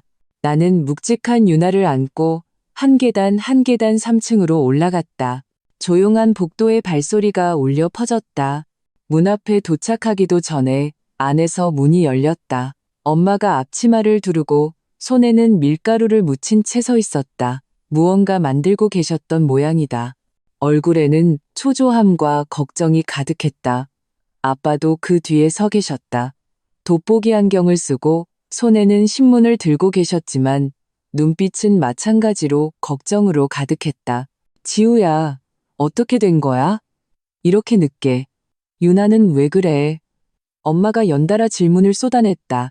그리고 울음을 참는 듯한 내 얼굴과 품에서 불안하게 잠든 유나를 보자 엄마의 얼굴색이 순식간에 변했다. 무슨 일 있었어? 박서방 그 자식이 또 너 괴롭혔니? 아니면 그 엄마가? 엄마! 입을 열자마자 목이 메었다. 호텔에서 박선자 모자의 견항과 모욕을 당할 때는 눈물 한 방울 흘리지 않았는데 부모님 앞에서는 모든 강인함이 무너져 내리는 것 같았다. 나는 유나를 안고 문 앞에 서서 밖에서 실컷 얻어맞고 마침내 집에 돌아온 아이처럼 억울함과 서러움이 한꺼번에 밀려왔다. 일단 들어와. 들어와서 얘기해. 애 놀라겠다. 아빠가 침착하게 말씀하시며 문을 비켜주셨다. 엄마는 얼른 내게서 유나를 받아 안았다. 부드러운 손길로 안타까운 목소리로 중얼거리셨다. 아이고, 우리 강아지, 이게 무슨 일이야. 울다 지쳤네. 외할머니가 안아줄게. 유나는 다른 품에 안기자 잠결에 눈을 떴다. 엄마인 것을 보고는 입을 삐죽이며 울먹이는 목소리로 외할머니 하고 불렀다. 그리고 다시 눈을 감고 엄마 품에 기댔다. 그 한마디에 엄마는 눈물을 쏟을 뻔했다. 엄마는 나를 힐끗 쳐다보셨다. 내 귀한 손녀가 얼마나 당했으면 저럴까 하는 눈빛이었다. 나는 부모님을 따라 익숙하고 따뜻한 집으로 들어섰다. 거실에는 따뜻한 노란불이 켜져 있었고 식탁에는 아직 빛담한 만두가 놓여 있었다. 텔레비전에서는 트로트 가요 프로그램이 작은 소리로 흘러나오고 있었다. 모든 것이 평범했지만 하룻밤 내내 떠돌던 내 마음이 순간 제자리를 찾은 듯했다. 엄마는 유나를 내가 시집가기 전 쓰던 방으로 데려가 조심스럽게 침대에 눕히고 이불을 덮어주셨다. 유나는 부드러운 베개에 얼굴을 비비더니 숨소리가 점차 고르게 변했다. 외갓집에서 마침내 안도감을 찾은 듯 깊이 잠들었다. 엄마는 조용히 문을 닫고 거실로 돌아와 심각한 표정으로 나를 보셨다. 말해봐. 도대체 어떻게 된 거야?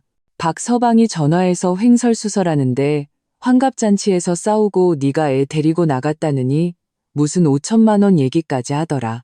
아빠도 신문을 내려놓고 돋보기 안경을 벗으며 엄숙하게 나를 보셨다. 부모님의 걱정 어린 눈빛 앞에서 나는 더 이상 참을 수 없었다.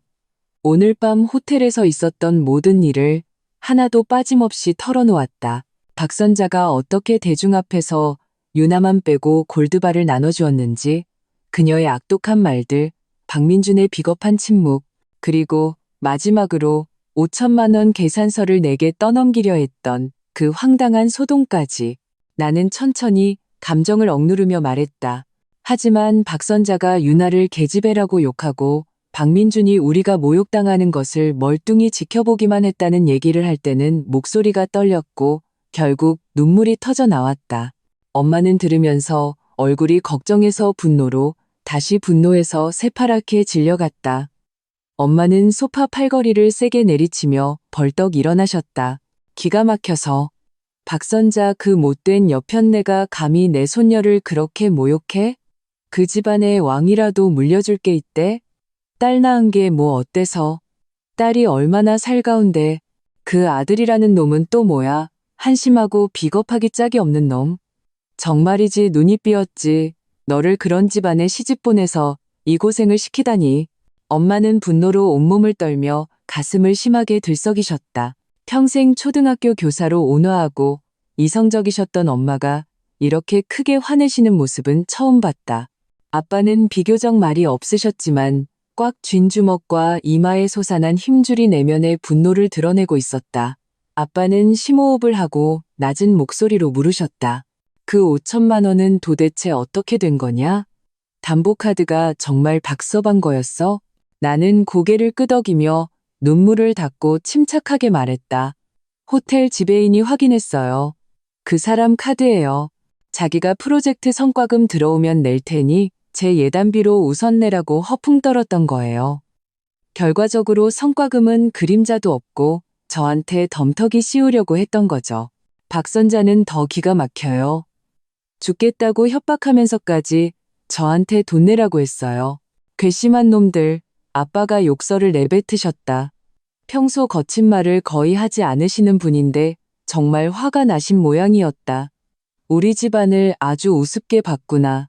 내 예단비로 자기들 체면 차리고 내 손녀까지 모욕해? 그 집안은 뿌리부터 썩었어.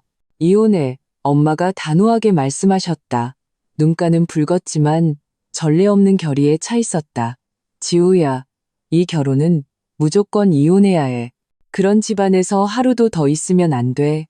유나가 아직 이렇게 어린데 그런 환경에서 자라게 할 수는 없어. 걱정 마. 엄마 아빠가 있잖아. 유나는 우리가 봐줄게. 내일에 지장 생기면 엄마가 조기 퇴직해서라도 애 봐줄 테니 우린 그들 무섭지 않아. 아빠도 일어나 내 옆으로 와서 어깨를 두드려 주셨다. 아빠의 손은 크고 따뜻했으며 안심시키는 힘이 있었다. 딸아, 무서워하지 마. 하늘이 무너져도 아빠가 버텨줄게. 박씨 집안이 너무했어. 이혼, 아빠도 찬성이다. 유나 양육권이랑 재산 분할, 아빠가 최고의 변호사 알아봐 줄게. 절대 그들이 다시는 한 푼도 더 가져가지 못하게 할 거야. 부모님의 주저없는 단호한 지지에 나는 더 이상 참지 못하고 눈물이 쏟아져 나왔다. 하지만 이번에는 억울함과 슬픔의 눈물이 아니었다. 따뜻하고 힘이 되는 눈물이었다. 나는 알았다. 무슨 일이 있어도 내 뒤에는 항상 부모님이 계신다는 것을. 나는 혼자가 아니었다. 엄마, 아빠, 고맙습니다. 나는 흐느끼며 말했다. 어떻게 해야 할지 알겠어요. 이번에는 더 이상 참지 않을 거예요. 그래야지. 엄마가 나를 안아주셨다. 엄마 목소리에도 울음이 섞여 있었다. 내 딸, 내가 애지중지 키웠는데 감히 누가 그렇게 함부로 해. 앞으로 너랑 유나는 걱정 말고 여기서 지내. 얼마든지 지내도 돼. 누가 감히 뭐라고 하는지 내가 가만 안 둘 테니까. 친정에서의 하룻밤 깊이 잠들지는 못했다. 머릿속에서는 환갑잔치의 장면들이 영화처럼 계속 스쳐 지나갔다. 박선자의 악랄한 얼굴, 박민준의 비겁한 모습, 그리고 5천만 원 계산서가 가져온 숨막히는 압박감. 하지만 얕은 잠에서 깨어날 때마다 곁에서 들려오는 유나의 고른 숨소리와 옆방에서 들리는 부모님의 희미한 기척에 불안했던 마음이 다시 제자리를 찾았다. 새벽녘에 잠에서 깼다. 조심스럽게 일어나 깊이 잠든 유나의 이불을 덮어주고 침실을 나왔다. 엄마는 이미 일어나 부엌에서 분주하게 움직이고 계셨다. 좁쌀죽 냄새가 집안 가득 퍼져 있었다. 왜 이렇게 일찍 일어났어? 좀 더 자지. 엄마는 나를 보고 안쓰러운 눈으로 말씀하셨다. 잠이 안 와서요. 나는 다가가 엄마 손에 들린 국자를 받았다. 엄마, 제가 할게요. 엄마는 더 고집하지 않으시고 옆에 서서 내가 죽 젓는 것을 보시며 한숨을 쉬셨다. 유나가 밤중에 한 번 깨서 물 달라고 하더라. 물 마시고는 나를 안고 외할머니, 유나는 계집애 아니에요. 라고 하더라. 그러고는 다시 잠들었어. 내 마음이 정말 엄마는 목이 메어 말을 잇지 못하셨다.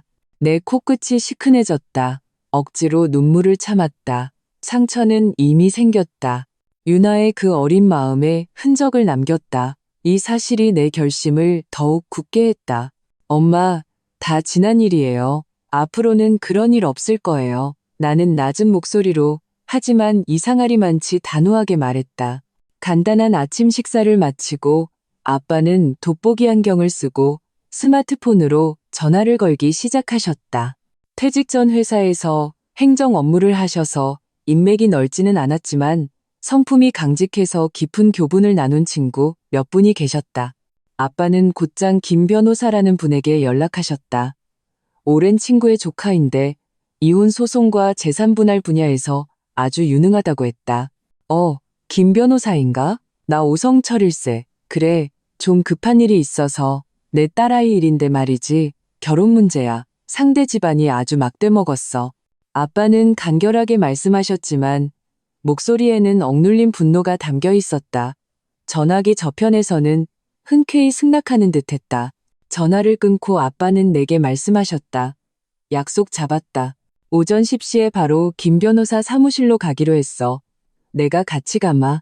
아빠, 저 혼자 갈 수 있어요. 나는 연로하신 아버지가 내일로 고생하시는 것을 원치 않았다. 안 된다. 아빠는 단호하셨다. 이런 일에는 아빠가 있어야 해. 박씨 집안이 얼마나 막 나가는지 내가 두 눈으로 똑똑히 봐야겠다. 나는 아빠를 이길 수 없다는 것을 알고 고개를 끄덕였다. 유나를 엄마에게 맡기고 아빠와 함께 집을 나섰다. 김 변호사의 사무실은 도심의 고급 오피스텔에 있었다. 전문적이고 조용한 분위기였다. 김 변호사는 30대 초반으로 보이는 젊은 사람이었지만 눈빛이 날카롭고 말이 조리 있었다. 그는 내가 어젯밤의 상황과 지난 5년간 박씨 집안에서 겪었던 일들, 경제적인 희생과 정신적인 억압에 대해 설명하는 것을 인내심 있게 들어주었다.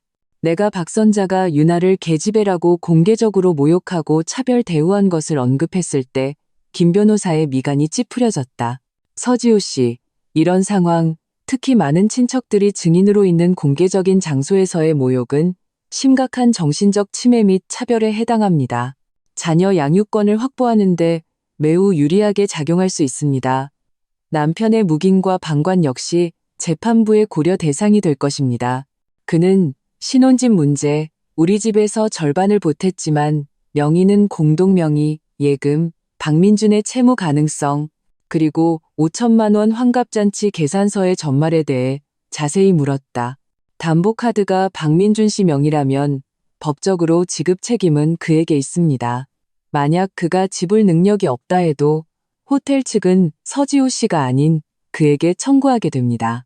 물론 그가 부부 공동 재산으로 지불한다면 그 부분에 대해 권리를 주장할 수 있습니다. 김 변호사는 빠르게 기록하며 말했다. 현재로서는 이혼 소송의 목적이 분명합니다. 쟁점은 자녀 양육권, 재산 분할, 그리고 정신적 피해 보상을 청구할 수 있는지 여부입니다. 정신적 피해 보상이요? 내가 되물었다. 네, 김 변호사는 고개를 끄덕였다. 장기간의 가정 내 정신적 폭력, 시어머니의 공개적인 모욕, 남편의 방관 등은 모두 서지호 씨의 심신건강에 해를 끼쳤습니다. 실제 판결에서 인정받고 보상액을 산정하는 데 어려움이 있을 수는 있지만 소송 전략의 일환으로 상대방에게 압박을 가할 수 있습니다. 그는 잠시 말을 멈추고 나와 아빠를 보았다. 제 제안은 이렇습니다. 바로 협의 이혼을 진행하지 마십시오. 박 씨 집안의 현재 태도로 보아 서지우 씨를 회유하거나 심지어 적반하장으로 나올 가능성이 있습니다. 우리가 먼저 행동해야 합니다. 오늘 바로 내용 증명을 작성해서 발송하고 우리의 요구사항을 명확히 전달해야 합니다. 딸의 양육권은 서지우 씨에게, 상대방은 양육비 지급, 혼인 중 재산은 법에 따라 분할, 그리고 서지우 씨가 혼전 재산, 예단 비유로 가정을 위해 지출한 비용을 청구해야 합니다. 또한 상대방과 그 가족이 서지우 씨와 따님에게 가한 정신적 피해에 대한 책임을 물을 권리도 명시해야 합니다. 내용 증명은 박민준 씨 회사로 바로 보내는 건가요? 아빠가 물었다. 그의 주민등록상 주소지와 회사 주소지로 동시에 발송할 수 있습니다. 김 변호사는 차분하지만 힘있는 목소리로 말했다. 이것은 법적 절차이자 일종의 선언입니다. 이 문제는 더 이상 어물쩍 넘어갈 수 없으며 반드시 법의 테두리 안에서 해결해야 한다는 것을 알리는 거죠. 좋습니다. 그렇게 합시다. 아빠가 무릎을 탁 치셨다. 속이 시원하다는 표정이셨다. 나는 김 변호사의 전문적이고 냉철한 얼굴을 보며 마음속 마지막 망설임도 사라졌다. 그렇다. 이 지경에 이르러서는 온정이나 인내가 우스운 일이었다. 오직 법이라는 무기만이 나와 유나의 권리를 지켜줄 수 있었다. 위임 계약서에 서명하고 아빠와 함께 변호사 사무실을 나왔다. 건물을 나서자 햇살이 눈부셨다. 아빠는 복잡한 눈빛으로 나를 보셨다. 안쓰러움, 걱정, 하지만 그보다 더 큰 지지가 담겨 있었다. 지우야, 걱정 마라. 김 변호사 보니까 믿음이 가는구나. 이혼 꼭 해야 한다. 앞으로 아빠가 너희 모녀 먹여 살릴게. 나는 아빠의 팔짱을 끼고 더 이상 넓지 않은 아빠의 어깨에 머리를 기댔다. 고맙습니다, 아빠. 하지만 저랑 유나 먹여 살릴 수 있어요. 그동안 집에 보태느라 그랬지만 제 일은 계속해왔고 모아둔 돈도 좀 있어요. 박 씨 집안에서 나오면 잠시 경제적으로 빠듯할 수는 있겠지만 굶어 죽지는 않을 거예요. 더 중요한 건 존엄과 자유를 얻었다는 거죠. 친정집으로 돌아오니 유나는 엄마와 함께 블록 쌓기를 하고 있었다. 내가 돌아온 것을 보고는 작은 팔을 벌리고 달려왔다. 엄마, 나는 아이를 안아 올리고 뺨에 입을 맞췄다. 아이의 기분은 많이 좋아진 듯했다. 외갓집의 따뜻함이 상처를 치유해주는 모양이었다. 어떻게 됐어? 엄마가 걱정스럽게 물으셨다. 김 변호사님 만났어요. 아주 전문적인 분이에요. 곧 내용 증명 보낼 거예요. 나는 간단히 상황을 설명했다. 엄마는 안도의 한숨을 쉬셨다. 잘 됐네. 변호사가 도와준다니 다행이다. 우리가 이치에 맞게 행동하면 그들 두려울 것 없어. 오후에 나는 다시 스마트폰을 켰다. 박민준에게서 온 수십 개의 메시지와 부재중 전화를 무시하고 절친혜진에게 전화를 걸어 간단히 상황을 설명하고 안심시켰다. 혜진은 전화기 저편에서 붕괴하며 언제든 와서 곁에 있어 주겠다고 증인이 필요하면 불러달라고 했다. 그녀는 박 씨 집안 모임에 몇 번 참석해서 박선자의 못된 입을 직접 본 적이 있었다. 전화를 끊고 유나와 함께 그림을 그렸다. 마음속으로는 다음 단계를 계획하고 있었다. 내용 증명은 시작에 불과했다. 박 씨 집안, 특히 박선자는 쉽게 물러서지 않을 것이다. 이렇게 큰 망신을 당했으니 분명 복수할 방법을 찾을 것이다. 그리고 그 5천만 원 계산서, 박민주는 분명 갚을 능력이 없을 텐데 어떻게 마무리될까? 예전처럼 우리 부모님을 끌어들이려 할까? 아니, 이번에는 절대 안 돼. 나는 속으로 맹세했다. 더 이상 부모님을 이 진흙탕으로 끌어들일 수 없었다. 나 혼자 맞서야 했다. 저녁 무렵 내 스마트폰이 울렸다. 낯선 번호였지만 지역 번호는 서울이었다. 나는 망설이다가 전화를 받았다. 여보세요? 서지우 씨 되십니까? 낯선 남자의 목소리였다. 아주 정중하게 들렸다. 누구시죠? 안녕하세요. 저는 박민준 씨 동료인 김대리라고 합니다. 민준 씨가 오늘 출근을 안 해서요. 연락도 안 되고. 혹시 집에 무슨 일 있나 걱정이 돼서요. 상대방의 목소리에는 떠보는 듯한 기색이 있었다. 나는 즉시 알아차렸다. 내용 증명의 효과는 정말 빨랐다. 박민준의 회사에 이미 도착한 모양이었다. 이 김대리라는 사람은 박민준이 보낸 설득객이거나 회사 상사가 상황 파악을 위해 보낸 사람일 것이다. 나는 심호흡을 하고 차분하고 거리를 두는 목소리로 말했다. 김 대리님, 안녕하세요. 저와 박민준 씨 사이에 심각한 결혼 문제가 생긴 것은 사실입니다. 저는 이미 변호사를 선임해서 처리 중입니다. 그가 왜 출근하지 않았는지는 저도 모릅니다. 본인에게 직접 연락해 보셔야 할 것 같습니다. 다른 일이 없으시면 이만 끊겠습니다. 상대방이 더 말하기 전에 나는 바로 전화를 끊었다. 폭풍이 정말로 다가오고 있었다. 하지만 나는 이미 준비가 되어 있었다. 유나가 고개를 들어 도화지에 커다란 해를 그리고 그 옆에 손을 잡고 있는 두 사람을 그렸다. 엄마, 이건 엄마고 이건 나야. 아이가 낭낭한 목소리로 말했다. 그리고 그림을 내게 보여주며 순진한 미소를 지었다.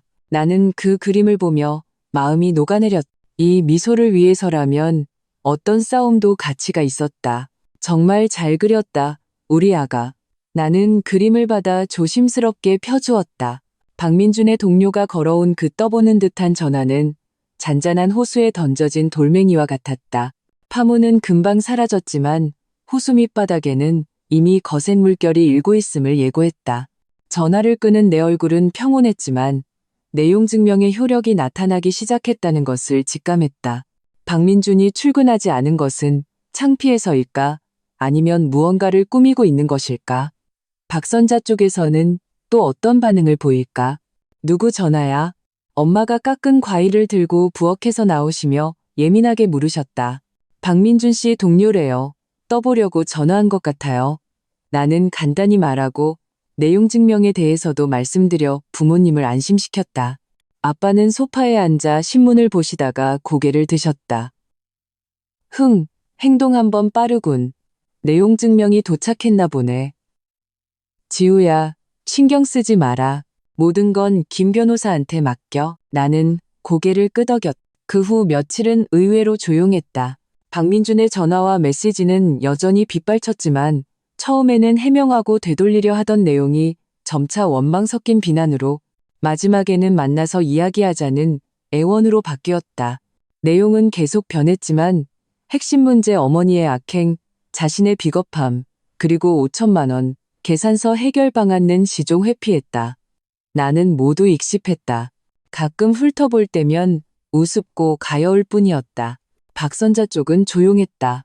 그녀의 평소 거만한 성격과는 맞지 않았다. 하지만 나는 그녀가 포기했다고 순진하게 생각하지 않았다. 이건 폭풍 전의 고요함과 같았다. 내 경험상 그녀는 분명 더 큰 음모를 꾸미고 있을 것이다. 아마 박씨 집안의 친척들을 동원해 나를 압박하거나 더 악독한 방법을 생각하고 있을 것이다. 추측할 가치도 두려워할 필요도 없었다. 나는 평소처럼 출근했고 퇴근하면 부모님 댁으로와 유나와 함께 시간을 보냈다. 유나는 외할아버지와 외할머니의 정성 어린 보살핌 속에서 얼굴에 웃음이 점점 많아졌다. 그날 밤의 그림자에서 서서히 벗어나는 듯했다. 하지만 가끔 창밖을 보며 멍하니 있거나 엄마, 우리 이제 그 집에 안 가요? 라고 작게 묻기도 했다. 그 질문을 들을 때마다 마음이 아팠지만 나는 단호하게 말했다. 아가야, 거기는 우리 진짜 집이 아니야. 외할아버지, 외할머니 계신 여기가 우리 집이야. 앞으로 엄마가 더 좋은 우리 둘만의 집을 만들어줄게. 유나는 알아들은 듯 많은 듯 고개를 힘껏 끄덕였다. 엄마가 있는 곳이 집이야. 아이의 세계는 단순했다. 사랑과 안정감을 주는 곳이 아이의 안식처였다. 이 사실이 박씨 집안이라는 진흙탕에서 완전히 벗어나야 한다는 결심을 더욱 굳게 했다. 그 사이 김 변호사와 통화를 했다. 내용 증명은 박민준 본인과 회사에 정식으로 전달되었다고 했다. 그는 내용 증명을 받고도 아무런 반응이 없었고 김 변호사에게도 연락하지 않았다. 예상했던 바였다. 그는 문제가 생기면 숨어버리고 어머니에게 떠넘기는 성격이었다. 괜찮습니다. 법적으로 정해진 답변 기간을 주죠. 김 변호사의 목소리는 차분했다. 기간이 지나도 반응이 없으면 바로 법원에 소송을 제기할 수 있습니다. 그리고 서지우 씨, 지금부터 체계적으로 증거를 수집하셔야 합니다. 증거. 박선자가 당신과 따님에게 장기간 정신적 압박과 차별을 가했다는 증거, 예를 들어 모욕적인 언사가 담긴 카카오톡 대화 내용 캡처, 녹음이 있다면 더 좋습니다.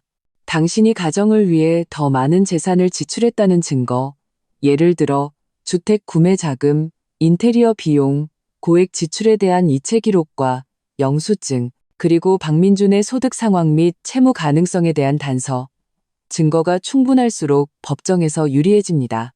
김 변호사의 말에 정신이 번쩍 들었다. 지난 5년간 나는 꾹 참고 많은 억울함을 속으로 사겼다. 의도적으로 증거를 남기지는 않았다. 하지만 이제는 청산할 때였다. 나는 밤 시간을 이용해 낡은 스마트폰과 컴퓨터의 대화 기록, 사진들을 뒤지기 시작했다. 그러다 보니 내가 얼마나 참고 살았는지 새삼 깨달았다.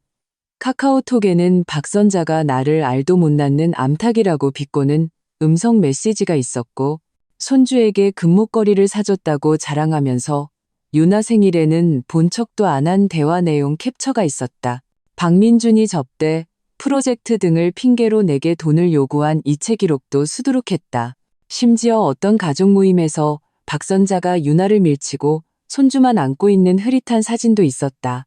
하나하나가 낡은 상처를 다시 헤집는 것처럼 아팠지만 동시에 나를 더욱 냉정하게 만들었다. 이것들은 모두 그들이 나와 유나에게 저지른 죄의 증거였다. 더 결정적인 증거도 찾아냈다. 신혼집 구매 시 내가 낸 2억 원의 은행 이체 확인증. 당시 보기 좋게 공동명의로 했지만 자금 출처 증명은 내게 있었다. 지난 몇 년간 박민준의 수입이 불안정해 집안의 큰 지출, 그의 자동차 할부금, 그의 소위 투자 등 대부분을 내 월급과 저축으로 메웠다. 예전에는 부부니까 그럴 수 있다고 생각했지만 지금 보니 정말 어리석었다. 나는 이 증거들을 분류하고 스캔해서 깔끔한 전자 파일로 만들었다. 하나씩 정리할 때마다 마음속 자신감이 커졌다.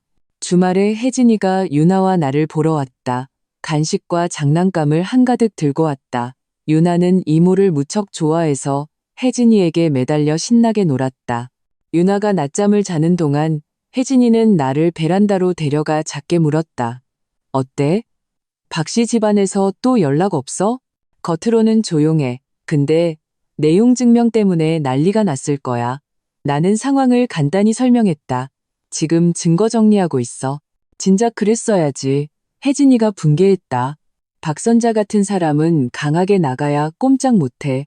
아, 그리고 소문 하나 들었는데 박민준네 회사에서 요즘 인사이동이 있나 봐. 그 팀장 자리도 위태롭다고 하던데 누가 노리고 있대? 내 이혼 소송이 회사에 알려지면 그 사람 입지가 더 힘들어질걸. 나는 눈썹을 치켜떴다. 새로운 정보였다. 박민준은 체면을 가장 중시했고 박 팀장이라는 직함을 무엇보다 소중히 여겼다. 이혼이 그의 사회생활에 영향을 미친다면 살을 내는 것보다 더 고통스러울 것이다. 이것은 협상의 카드가 될 수 있었다. 그리고 혜진이가 더 가까이 다가와 속삭였다. 내 친구가 박민준 누나랑 같은 아파트 사는데 며칠 전에 박선자가 그 집에 갔다가 얼굴이 새파래져서 나왔대. 아파트 앞에서 누구랑 통화하면서 막 소리 지르더래. 그렇게 쉽게는 안 되지? 이혼하고 싶으면 애랑 돈 다 내놓으라고 해. 라고 했다나 봐. 내 심장이 쿵 내려앉았다. 역시 박선자는 가만히 있지 않았다. 유나 양육권을 노리고 내 돈까지 삼키려 하다니. 정말이지 어림도 없는 소리였다. 고마워, 혜진아. 나는 그녀의 손을 잡았다. 정말 중요한 정보야. 나한테 뭘. 증인 필요하면 언제든 말해. 지난번 식사 때 박선자가 유나한테 뭐라고 했는지 똑똑히 기억하니까. 혜진이를 보내고 창밖에 밝은 햇살을 보았지만 마음에는 그림자가 드리워졌다. 박선자의 악독함은 내 상상을 초월했다. 반성은커녕 유나를 이용해 나를 쥐고 흔들려 하고 있었다. 이혼 전쟁은 생각보다 더 힘들고 추악할 것 같았다. 가만히 앉아서 당할 수만은 없었다. 과거 증거 정리만으로는 부족했다. 더 적극적으로 움직여야 했다.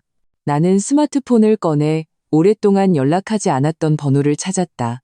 예전에 신혼집 인테리어를 할 때 알게 된 현장 소장님이었다. 성실한 분이었는데 한 번은 박민준이 그분에게 무조건 돈 버는 투자 프로젝트라며 허풍을 떨며 동업을 제안했다가 거절당한 적이 있었다. 그때는 신경 쓰지 않았지만 지금 생각하니 박민준의 채무에 대한 단서를 찾을 수 있을지도 모른다는 생각이 들었다. 나는 망설이다가 전화를 걸었다. 여보세요? 소장님, 저 서지우입니다. 오랜만입니다. 갑자기 죄송한데 여쭤볼 게 있어서요. 그 현장 소장님에게 건 전화는 운에 맡기는 심정이었다. 깊은 사이도 아니고 남의 사생활에 관한 것이었기 때문이다. 전화를 걸어 안부를 묻고 나는 조심스럽게 박민준이 예전에 언급했던 투자 프로젝트에 대해 물었다. 이혼 이야기는 빼고 그냥 상황이 궁금해서 알아본다고만 했다. 소장님은 전화기 저편에서 잠시 침묵하더니 한숨을 쉬었다. 서지호 씨, 솔직히 말해서 그때 박 팀장이 저한테 신재생 에너지 프로젝트라면서 수익률이 엄청나다고 했어요. 근데 저는 인테리어 하는 사람이라 그런 건 잘 모르고 세상에 공짜는 없다고 생각해서 거절했죠. 나중에 다른 친구한테 우연히 들었는데 박 팀장이 그 프로젝트에 꽤 많이 투자했다가 결과가 별로 안 좋았다고 하더라고요. 그는 말을 흐렸지만 결과가 별로 안 좋았다는 말은 내 추측을 확신시켜 주었다. 박민주는 분명 밖에서 큰 손실을 받고 금액도 상당할 것이다. 그렇지 않고서야 5천만 원 호텔비를 내게 떠넘기려 했을 리가 없다. 알려주셔서 감사합니다. 소장님, 그냥 궁금해서 여쭤봤어요. 실례했습니다. 나는 정중하게 전화를 끊었다. 이제 확신이 섰다. 이건 중요한 단서였다. 김 변호사에게 알려 합법적인 경로로 박민준의 채무 상황을 조사할 수 있는지 알아봐야 했다. 만약 그가 혼인 중에 큰 빚을 졌다면 재산 분할에 직접적인 영향을 미칠 것이다. 증거 수집은 계속되었다. 경제적 거래 증거 외에도 나는 박선자가 나와 유나에게 언어적 모욕과 차별적 행동을 했던 구체적인 시간, 장소, 증인, 내용을 의식적으로 회상하고 기록하기 시작했다. 기억이 정확하지 않을 수도 있지만 장기간 쌓여온 억압감과 굴욕감은 진짜였다. 나는 유나의 건강검진 기록과 내 심리 상담 기록도 찾아냈다. 출산 후 한동안 우울증으로 상담을 받았었는데 이것들이 정신적 피해의 간접 증거가 될 수 있을 것이다. 날들은 겉으로는 평온했지만 내면에서는 치밀한 준비가 진행되고 있었다. 유나는 외갓집 생활에 점차 적응했고 근처 유치원에 다니기 시작했다. 작은 얼굴에는 다시 활기가 넘쳤다. 엄마는 매일 맛있는 음식을 해주셨고 아빠는 유나를 등하원시키고 함께 책을 읽어주셨다. 집에 온기가 나와 유나의 마음의 상처를 조금씩 치유해 주었다. 하지만 평온은 오래가지 않았다. 어느 날 오후 퇴근하고 집에 돌아오니 엄마가 좋지 않은 표정으로 소파에 앉아 계셨다. 아빠는 미간을 찌푸리고 계셨고 앞에 재떨이에는 평소와 달리 담배꽁초가 몇 개 더 있었다. 무슨 일이에요? 엄마, 아빠? 내 심장이 철렁했다. 엄마가 스마트폰을 내미셨다. 화면에는 긴 카카오톡 메시지가 떠 있었다. 발신인은 박선자 쪽 친척인, 얼굴은 익숙하지만 연락은 거의 안 하던 이모님이었다. 메시지 내용은 부부싸움은 칼로물 배기, 민준이도 잘못을 뉘우치고 있고 시어머니도 후회한다. 아이에게 온전한 가정을 만들어줘야 한다는 진부한 화해 권유로 가득했다. 하지만 글에는 더 이상 일 크게 만들지 마라. 너도 좋을 것 없다는 협박조의 뉘앙스가 섞여 있었다. 마지막에는 내가 변호사를 선임했다는 소문을 들었다며 이렇게 얼굴 붉히면 서로에게 좋지 않고 특히 박민준의 앞날에 영향을 미칠 것이니 분별력 있게 소송을 취하하고 돌아가서 잘 살라는 충고까지 덧붙여 있었다. 나는 화가 치밀어 올랐지만 억지로 참았다. 이런 연락은 처음이 아니었고 마지막도 아닐 것이다. 박선자는 역시 자신의 인맥을 동원해 여론 압박을 가하려 하고 있었다. 그리고 또 아빠가 낮은 목소리로 유선 전화기를 가리키셨다. 오후에 박민준 씨 회사 상사라는 사람이 집으로 전화했어. 말은 정중했지만 우리더러 너를 좀 설득해 달라는 뜻이었지. 가정 문제는 내부에서 해결하고 민준이 일에 영향 주지 말라고 하더군. 회사에서 그를 승진시킬까 고려 중인데 이 시점에 문제가 생기면 안 된다고. 정말 행동이 빨랐다. 우리 부모님 댁까지 찾아내다니. 박민주는 뒤에 숨어서 어머니와 회사 상사를 내세워 압박하는 정말이지 비열한 수를 쓰고 있었다. 두 분은 뭐라고 하셨어요? 내가 물었다. 내가 뭐라고 했겠니? 엄마가 흥분하셨다. 그 이모한테 바로 쏘아붙였지. 우리 유나가 계집애 소리 들을 때는 왜 아무도 박선자 입단속하라고 안 했냐고. 이제 와서 중재자 노릇하려고 드냐고. 남의 일에 신경 끄라고 했어. 아빠가 말을 이으셨다.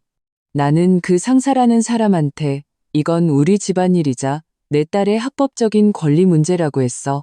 법이 공정한 판결을 내려줄 거라고. 박민준의 일은 그 자신의 문제고 내 딸과 손녀의 심신 건강이 더 중요하다고 말했지. 마음속에 따뜻한 기운이 흘렀다. 내 부모님은 어떤 순간에도 주저없이 내 편에 서서 나를 위해 온갖 공격을 막아주셨다. 엄마, 아빠, 고맙습니다. 정말 잘하셨어요. 나는 두 분의 손을 잡았다. 이럴 때일수록 우리가 강하게 나가야 해요. 타협은 존중을 가져오지 못하고 그들을 더 기고만장하게 만들 뿐이에요. 그렇긴 했지만 이런 괴롭힘이 멈추지 않을 것이라는 걸 알았다. 박선자는 사람들을 동원에 고립시키고 압박하는 수법에 능했다. 나는 대비해야 했다. 밤에 김 변호사에게 이 사실을 알렸다. 그는 놀라지 않았다. 상대방이 흔히 쓰는 압박 수단입니다. 서지우 씨와 가족분들은 한 가지만 기억하시면 됩니다. 모든 것은 법적 절차를 통해 해결하고 어떤 사적인 중재나 협박에도 응하지 마십시오. 괴롭힘이 정상적인 생활에 영향을 미치면 녹음이나 캡처 등 증거를 남기고 심각할 경우 경찰에 신고할 수 있습니다. 그는 덧붙였다. 그리고 박민준 씨의 채무 문제에 대해 주신 단서는 매우 유용합니다. 소송 중에 법원에 조사 명령을 신청하여 그의 은행 거래 내역과 특정 기간의 고액 자금 흐름을 조사할 수 있습니다. 만약 숨겨진 채무나 부부 공동재산을 불법 활동이나 개인적인 낭비에 사용한 사실이 밝혀지면 재산 분할 시 그가 적게 받거나 받지 못하도록 주장할 수 있습니다. 김 변호사의 말은 내게 큰 힘이 되었다. 법이라는 무기가 점점 더 견고해지고 있었다. 하지만 상대방이 이런 간접적인 방법만 쓸 것이라고 생각했을 때 더 역겨운 일이 벌어졌다. 다음 날은 토요일이었다. 나는 유나를 데리고 키즈 카페에 갔다. 유나가 볼풀장에서 신나게 놀고 있을 때 낯선 중년 여성이 다가와 말을 걸었다. 같은 아파트에 사는 아주머니로 평소 마주치면 인사하는 사이였다. 지우 씨, 딸 데리고 놀러 왔구나? 네, 아주머니. 내가 예의 바르게 대답했다. 듣자 하니 시댁이랑 사이가 안 좋다며? 아주머니가 목소리를 낮추며 속 깊은 이야기를 하려는 듯 말했다. 내 말 좀 들어봐. 여자라는 게 참고 살면 다 지나가는 거야. 시어머니도 연세가 있으시니 그럴 수 있지. 남편은 또 어때? 남자들은 다 체면이 중요하잖아. 네가 이렇게 일을 키우면 그 사람이 회사에서 어떻게 얼굴을 들고 다니겠어? 아주머니 말 듣고 적당히 해. 얼른 가서 사과하고 가족끼리 화목하게 지내는 게 좋지. 나는 이 걱정하는 척하며 편파적인 말을 듣고 속으로 냉소했지만 겉으로는 아무렇지 않은 척했다. 아주머니, 걱정해 주셔서 감사합니다. 하지만 이건 저희 집안일이라서 자세한 내막은 잘 모르실 거예요. 내가 왜 몰라. 아주머니의 목소리가 조금 높아졌다.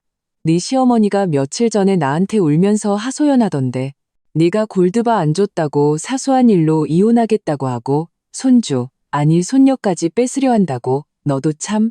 나는 고개를 번쩍 들어 그녀를 쳐다봤다. 아주머니, 박선자 여사님이 뭐라고 하시던가요?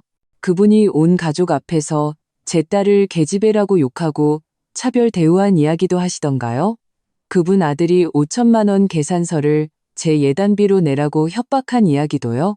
아주머니는 내 질문에 당황하며 어색한 표정을 지었다. 그렇게 자세히는 말 안 했지만 어르신이니까 그럴 수도 있지. 네가 이해해야지. 나는 그녀의 말을 끊고 차갑게 말했다. 어르신이니까 제 딸을 모욕해도 이해하고 아들이 무능력하게 허세 부리는 것도 이해하라고요?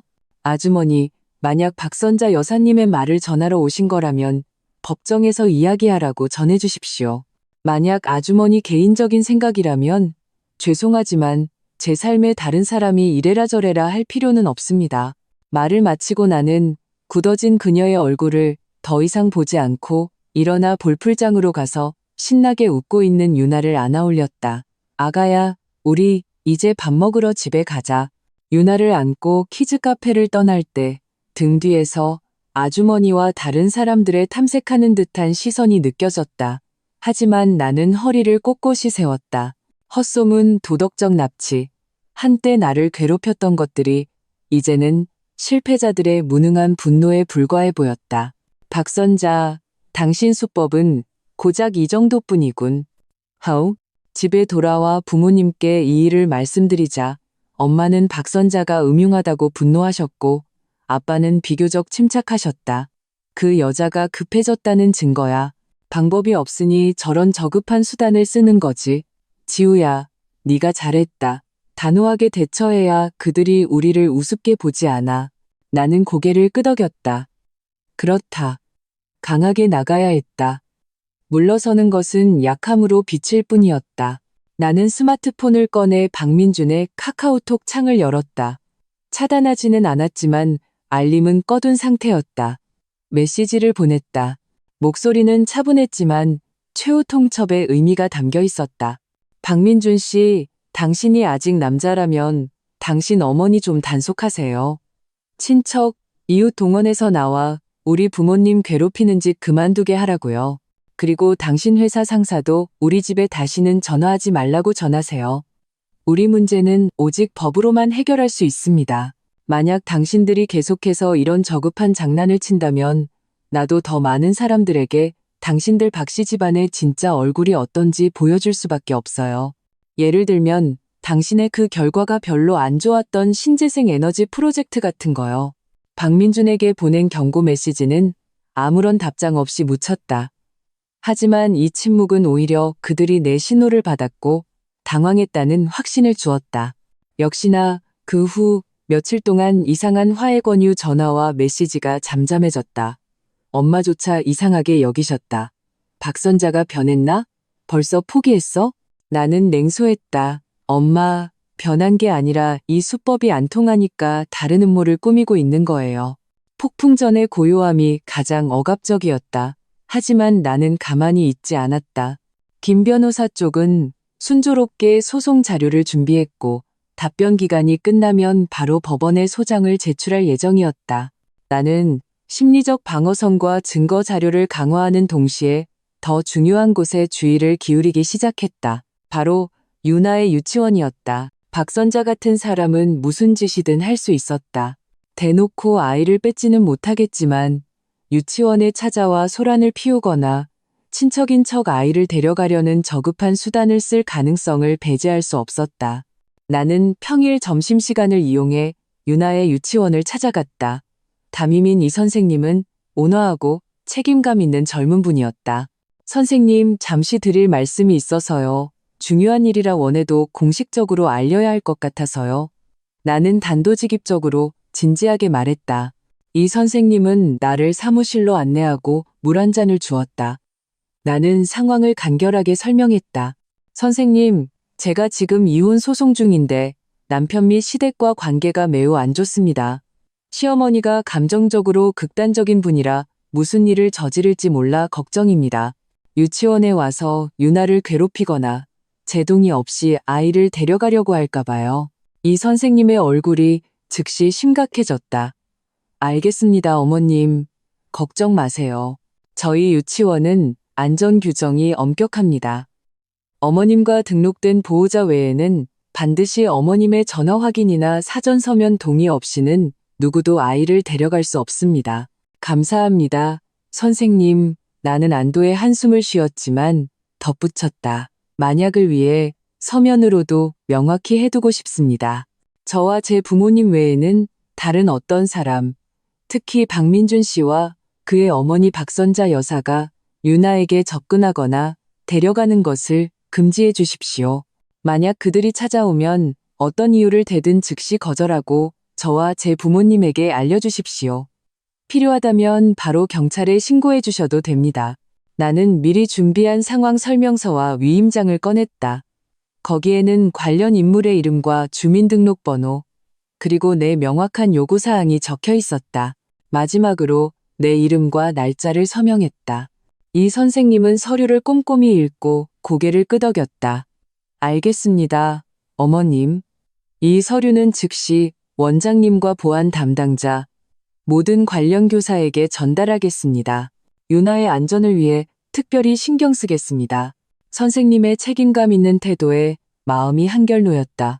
적어도 유나가 유치원에 있는 동안은 안전할 것이다. 유치원에서 나오자 햇살이 쏟아졌지만 따뜻함을 거의 느끼지 못했다. 결혼 생활이 도둑을 막듯 아이의 친족을 막아야 하는 지경에 이르렀다는 것이 얼마나 슬프고 아이러니한가. 하지만 이 모든 것은 그들이 자초한 일이었다. 그러나 나는 박선자의 무렴함과 박민준의 비겁함이 합쳐졌을 때 얼마나 큰 파괴력을 가질 수 있는지 과소평가하고 있었다. 평호는 일주일도 채가지 않았다. 어느 날 오후 회사에서 일하고 있는데 스마트폰이 날카롭게 울렸다. 엄마였다. 목소리는 전례 없이 당황하고 분노에 차 있었다. 지우야, 큰일 났어. 박선자 그 여자가 박민준이랑 모르는 남자 둘을 데리고 유치원에 갔대. 유나 데리러 왔다고 소리 지르고 난리야. 이 선생님이 막아서 못 데려갔는데 지금 문 앞에서 계속 소란 피우고 있어. 머리가 띵 울리고 피가 거꾸로 솟았다. 그들이 정말로 대낮에 유치원에 와서 아이를 뺏으려 하다니. 엄마, 걱정 마세요. 저 바로 갈게요. 선생님한테 절대 못 데려가게 하라고 하세요. 저 경찰에 신고했어요. 나는 거의 소리치듯 말하고 가방을 챙겨 뛰쳐나갔다. 차를 몰고 가는 내내 심장이 갈비뼈를 부술듯이 뛰었고 손은 분노와 공포로 떨렸다. 억지로 냉정을 유지하며 블루투스 이어폰으로 112에 전화했다. 최대한 명확하고 침착하게 상황을 설명했다. 신고합니다. 유치원 앞에서 누가 제 딸을 강제로 데려가려고 합니다. 남편과 이혼 소송 중인데 상대방이 극단적인 행동을 하고 있습니다. 아이가 위험할 수 있습니다. 경찰에 신고하고 김 변호사에게도 연락했다. 그는 즉시 상황을 파악하고 법무팀 직원을 보내주겠다고 했다. 차는 미친 듯이 달렸다. 머릿속에는 오직 한 생각뿐이었다. 유나야, 무서워하지 마. 엄마가 간다. 아마 유치원 앞에 도착하니 멀리서도 사람들이 모여 있는 것이 보였다. 박선자의 날카로운 목소리가 멀리서도 들렸다. 내가 얘 증조할머니야. 내 증손녀 데리러 온 게 뭐가 잘못됐어. 당신들 유치원이 뭔데 막아? 법도 없어? 나는 인파를 헤치고 달려갔다. 박선자는 허리에 손을 얹고 얼굴이 시뻘개져서 이 선생님에게 소리치고 있었다. 박민주는 그 뒤에서 얼굴이 창백해진 채 시선을 피하고 있었다. 그 옆에는 검은 티셔츠를 입은 불량해 보이는 남자 2명이 팔짱을 끼고 서 있었다. 이 선생님과 원장님, 그리고 경비원 2분이 유치원 문 안쪽을 필사적으로 지키고 있었다. 유나는 다른 선생님 뒤에 숨어 겁에 질린 얼굴로 하얗게 질려 있었다. 나를 보자 와 하고 울음을 터뜨렸다. 엄마, 유나야. 나는 박민준을 밀치고 딸을 꼭 끌어안았다. 엄마의 익숙한 품에 안기자 유나는 더 크게 울었다. 작은 몸이 바람에 흔들리는 나무잎처럼 떨렸다. 서지우, 잘 왔다. 박선자는 나를 보자 더욱 기세등등해졌다. 네가 가르친 꼴 좀 봐라. 증조 할머니도 못 알아보게 만들고. 이 유치원은 또 뭐야? 왜 내가 애를 못 데려가게 해? 오늘 내가 기필코 유나 데려간다. 나는 고개를 들어 얼음장 같은 시선으로 박선자, 박민준, 그리고 그 불량배 같은 남자들을 쏘아보았다. 내 목소리는 낮았지만 공기를 얼릴 듯한 냉기가 서려 있었다. 박선자 여사님, 누가 당신에게 내 딸 유치원에 와서 소란을 피우고 저런 불량한 사람들까지 데려올 담력을 줬죠? 대낮에 아이를 납치라도 하시게요? 납치는 무슨? 박선자가 발을 동동 굴렀다. 나는 얘 증조할머니고 박민주는 얘 아빠야. 우리가 우리 애 데려가는 게 당연하지. 오히려 너야, 서지우. 네가 애를 꼬드겨서 조상도 못 알아보게 만들었잖아. 네 속셈이 뭐야? 조상이라고요? 나는 비웃으며 유나를 꼭 안고 한 글자 한 글자 그녀에게 쏘아붙였다. 자기 증손녀를 대중 앞에서 계집애라고 욕하고 골드바 하나 아까워하는 조상을 무슨 낯으로 알아보라는 거죠? 자기 딸이 모욕당하는 걸 보고도 방귀 하나 못 뀌는 아빠가 무슨 자격으로 아이를 데리러 와요? 내 말은 따귀처럼 박선자와 박민준의 얼굴을 후려쳤다. 주위 구경꾼들도 수군거리기 시작했다. 박민준은 고개를 들지 못하고 박선자의 팔을 잡아 끌었다. 엄마, 그만하고 일단 가요. 가긴 어딜 가? 박선자는 그의 손을 뿌리치고 남자들에게 말했다. 저 여자가 내 손녀를 숨겼어. 당신들이 좀 말해봐. 남자들은 서로를 쳐다보더니 앞으로 다가와 건들거리며 말했다. 아줌마, 할머니랑 아빠가 애 데리러 왔다는데 막는 건 좀 아니지? 그냥 보내. 괜히 고생하지 말고 협박하시는 건가요? 나는 분노를 넘어 웃음이 나왔다. 스마트폰을 꺼내 그들과 박선자, 박민준을 녹화하기 시작했다. 계속 말씀하세요. 마침 경찰에게 보여주기 좋겠네요. 당신들이 어떻게 유치원 앞에서 사회 불량배들을 동원해 아이 엄마를 협박하고 아이를 뺏으려 했는지요. 내가 녹화하는 것을 보자 남자들의 얼굴이 굳어졌다. 박선자도 잠시 멈칫했지만 이내 더욱 미친 듯이 내게 달려들어 스마트폰을 뺏으려 했다. 그때 멀리서 경찰차 사이렌 소리가 들려왔다. 경찰이 도착하자 상황은 순식간에 정리되었다. 나는 침착하게 신고자임을 밝히고 내가 녹화한 영상과 유치원의 서면 기록을 증거로 제출했다. 경찰은 박선자와 박민준을 엄중히 경고하고 두 남자는 신원조사를 위해 데려갔다. 소동은 경찰의 개입으로 일단락되었다. 박선자와 박민준은 사람들의 경멸 어린 시선 속에서 꽁무니를 뺐다. 나는 마침내 울음을 그친 유나를 안고 경찰과 유치원 선생님들에게 거듭 감사 인사를 했다. 그들의 비참한 뒷모습을 보며 나는 품 안의 딸을 더욱 힘껏 끌어안았다. 마음속에는 승리의 기쁨 대신 차가운 결의만이 남았다. 박선자, 박민준, 당신들은 내가 아직도 만만한 사람인 줄 알았지? 틀렸어. 유치원 앞에 그 미수에 그친 소동은 경찰의 개입과 사람들의 경멸 어린 시선 속에서 막을 내렸다. 박선자와 박민준은 잿빛 얼굴로 도망쳤고 그들의 평판은 더욱 추락했다. 나는 조금도 마음을 놓지 않았다. 박선자 같은 사람은 한번 실패하면 더 악랄한 수단을 쓸 것이 뻔했다. 역시나 며칠 뒤 박민준에게서 새로운 움직임이 있었다. 이번에는 괴롭힘이 아니라 김 변호사를 통해 전달된 겉보기에는 진심 어린 협의 이혼 신청서였다. 신청서에서 그는 자신이 일에만 몰두해 가정을 소홀히 했다고 통렬히 반성하며 환갑잔치에서의 오해에 대해 사과하고 보상하겠다고 했다. 핵심 조건은 신혼집을 내게 주고 가정예금은 반으로 나누며 유나 양육권도 내게 주되 매달 양육비로 300만 원을 지급하겠다는 것이었다. 얼핏 보면 그가 엄청난 양보를 한 것처럼 보였다. 하지만 김 변호사는 그 함정을 단번에 간파했다. 서지우 씨, 이 합의서에는 문제가 있습니다. 김 변호사는 전화기 너머로 단호하게 말했다. 첫째, 자신의 잘못만 언급하고 어머니의 정신적 가해 행위는 회피했습니다.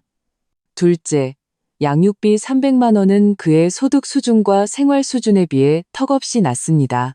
셋째, 가장 중요한 것은 자신의 개인 채무에 대해 일절 언급하지 않았다는 겁니다.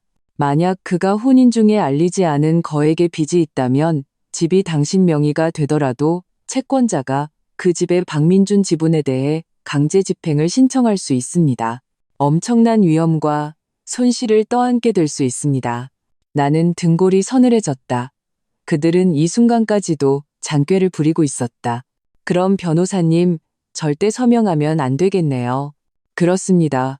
김 변호사는 단호했다. 소송을 통해 해결해야 합니다. 법정에서 상대방의 과실을 명확히 하고 합당한 정신적 피해 보상과 공정한 양육비를 받아내야 합니다. 그리고 가장 중요한 것은 법원을 통해 그의 채무 상황을 명확히 조사하여 깨끗하게 정리하는 것입니다. 알겠습니다. 계획대로 소송을 진행해 주세요. 우리가 법원에 소장을 제출하기 직전 박민준의 회사 상사에게서 다시 전화가 왔다. 이번에는 거의 애원하는 듯한 목소리였다. 서지우 씨, 일이 법정까지 가면 민준 씨에게 정말 큰 타격이 됩니다. 제발 다시 한번 생각해 주십시오. 나는 차갑게 대답했다. 죄송하지만 그것은 그가 자초한 결과입니다. 그가 책임져야 할 몫이죠. 며칠 후 우리는 정식으로 법원에 이혼 소송을 제기했다. 소장에는 이혼 판결, 딸의 양육권, 그의 소득에 비례한 합리적인 양육비, 재산 분할, 그리고 그와 그의 어머니의 정신적 가해 행위에 대한 공식적인 사과를 요구했다. 조정 기일에 박민주는 변호사와 함께 나타났지만 박선자는 보이지 않았다. 그는 초췌했고 내 눈을 마주치지 못했다. 그의 변호사가 그 관대한 합의안을 다시 제시했지만 김 변호사는 그의 숨겨진 채무 문제를 지적하며 단호하게 반박했다. 조정은 당연히 결렬되었다. 그 후 김 변호사는 법원의 조사 명령을 통해 박민준의 재정 상태를 파악했다. 결과는 충격적이었다. 그는 신재생 에너지 프로젝트에서 4억 원 이상을 잃었고 여러 대부업체에 총 2억 원에 가까운 빚을 지고 있었다. 이 모든 것은 나에게 한마디도 하지 않았던 빚이었다.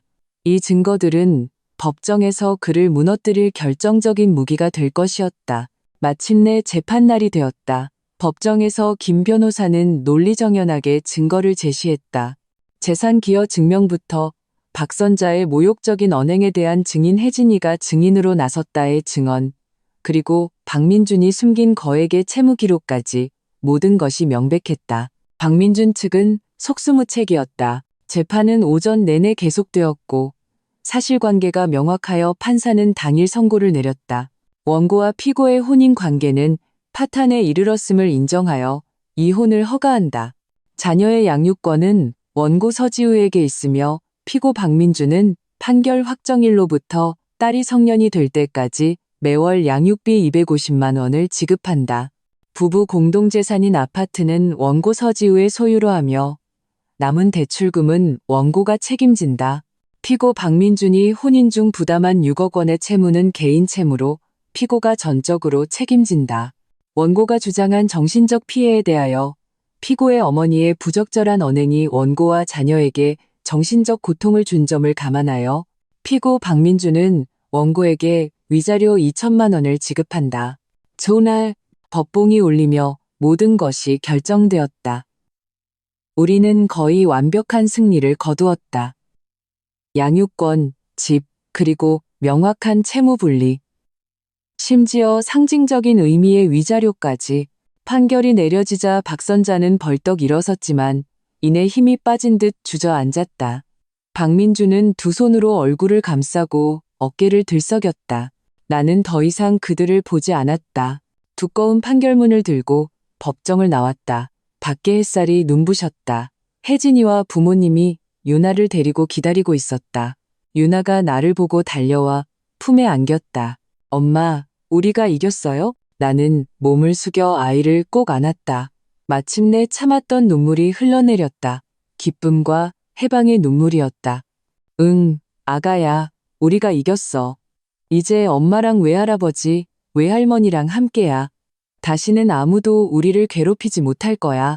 유나는 알아들은 듯 마는 듯 내가 웃자 따라 웃으며 힘껏 고개를 끄덕였다. 나는 일어나 나를 걱정해준 가족과 친구, 그리고 품 안에서 환하게 웃는 딸을 보았다. 손에 들린 공정과 희망의 판결문을 보며 전례 없는 힘과 평온을 느꼈다.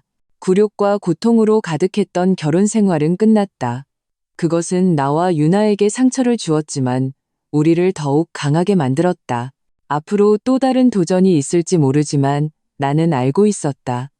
나와 유나는 이미 새로운 삶을 시작할 모든 용기와 힘을 가졌다는 것을. 과거의 어두운 그림자는 마침내 거쳤고 우리의 눈부신 햇살 가득한 인생은 이제 막 시작되었다.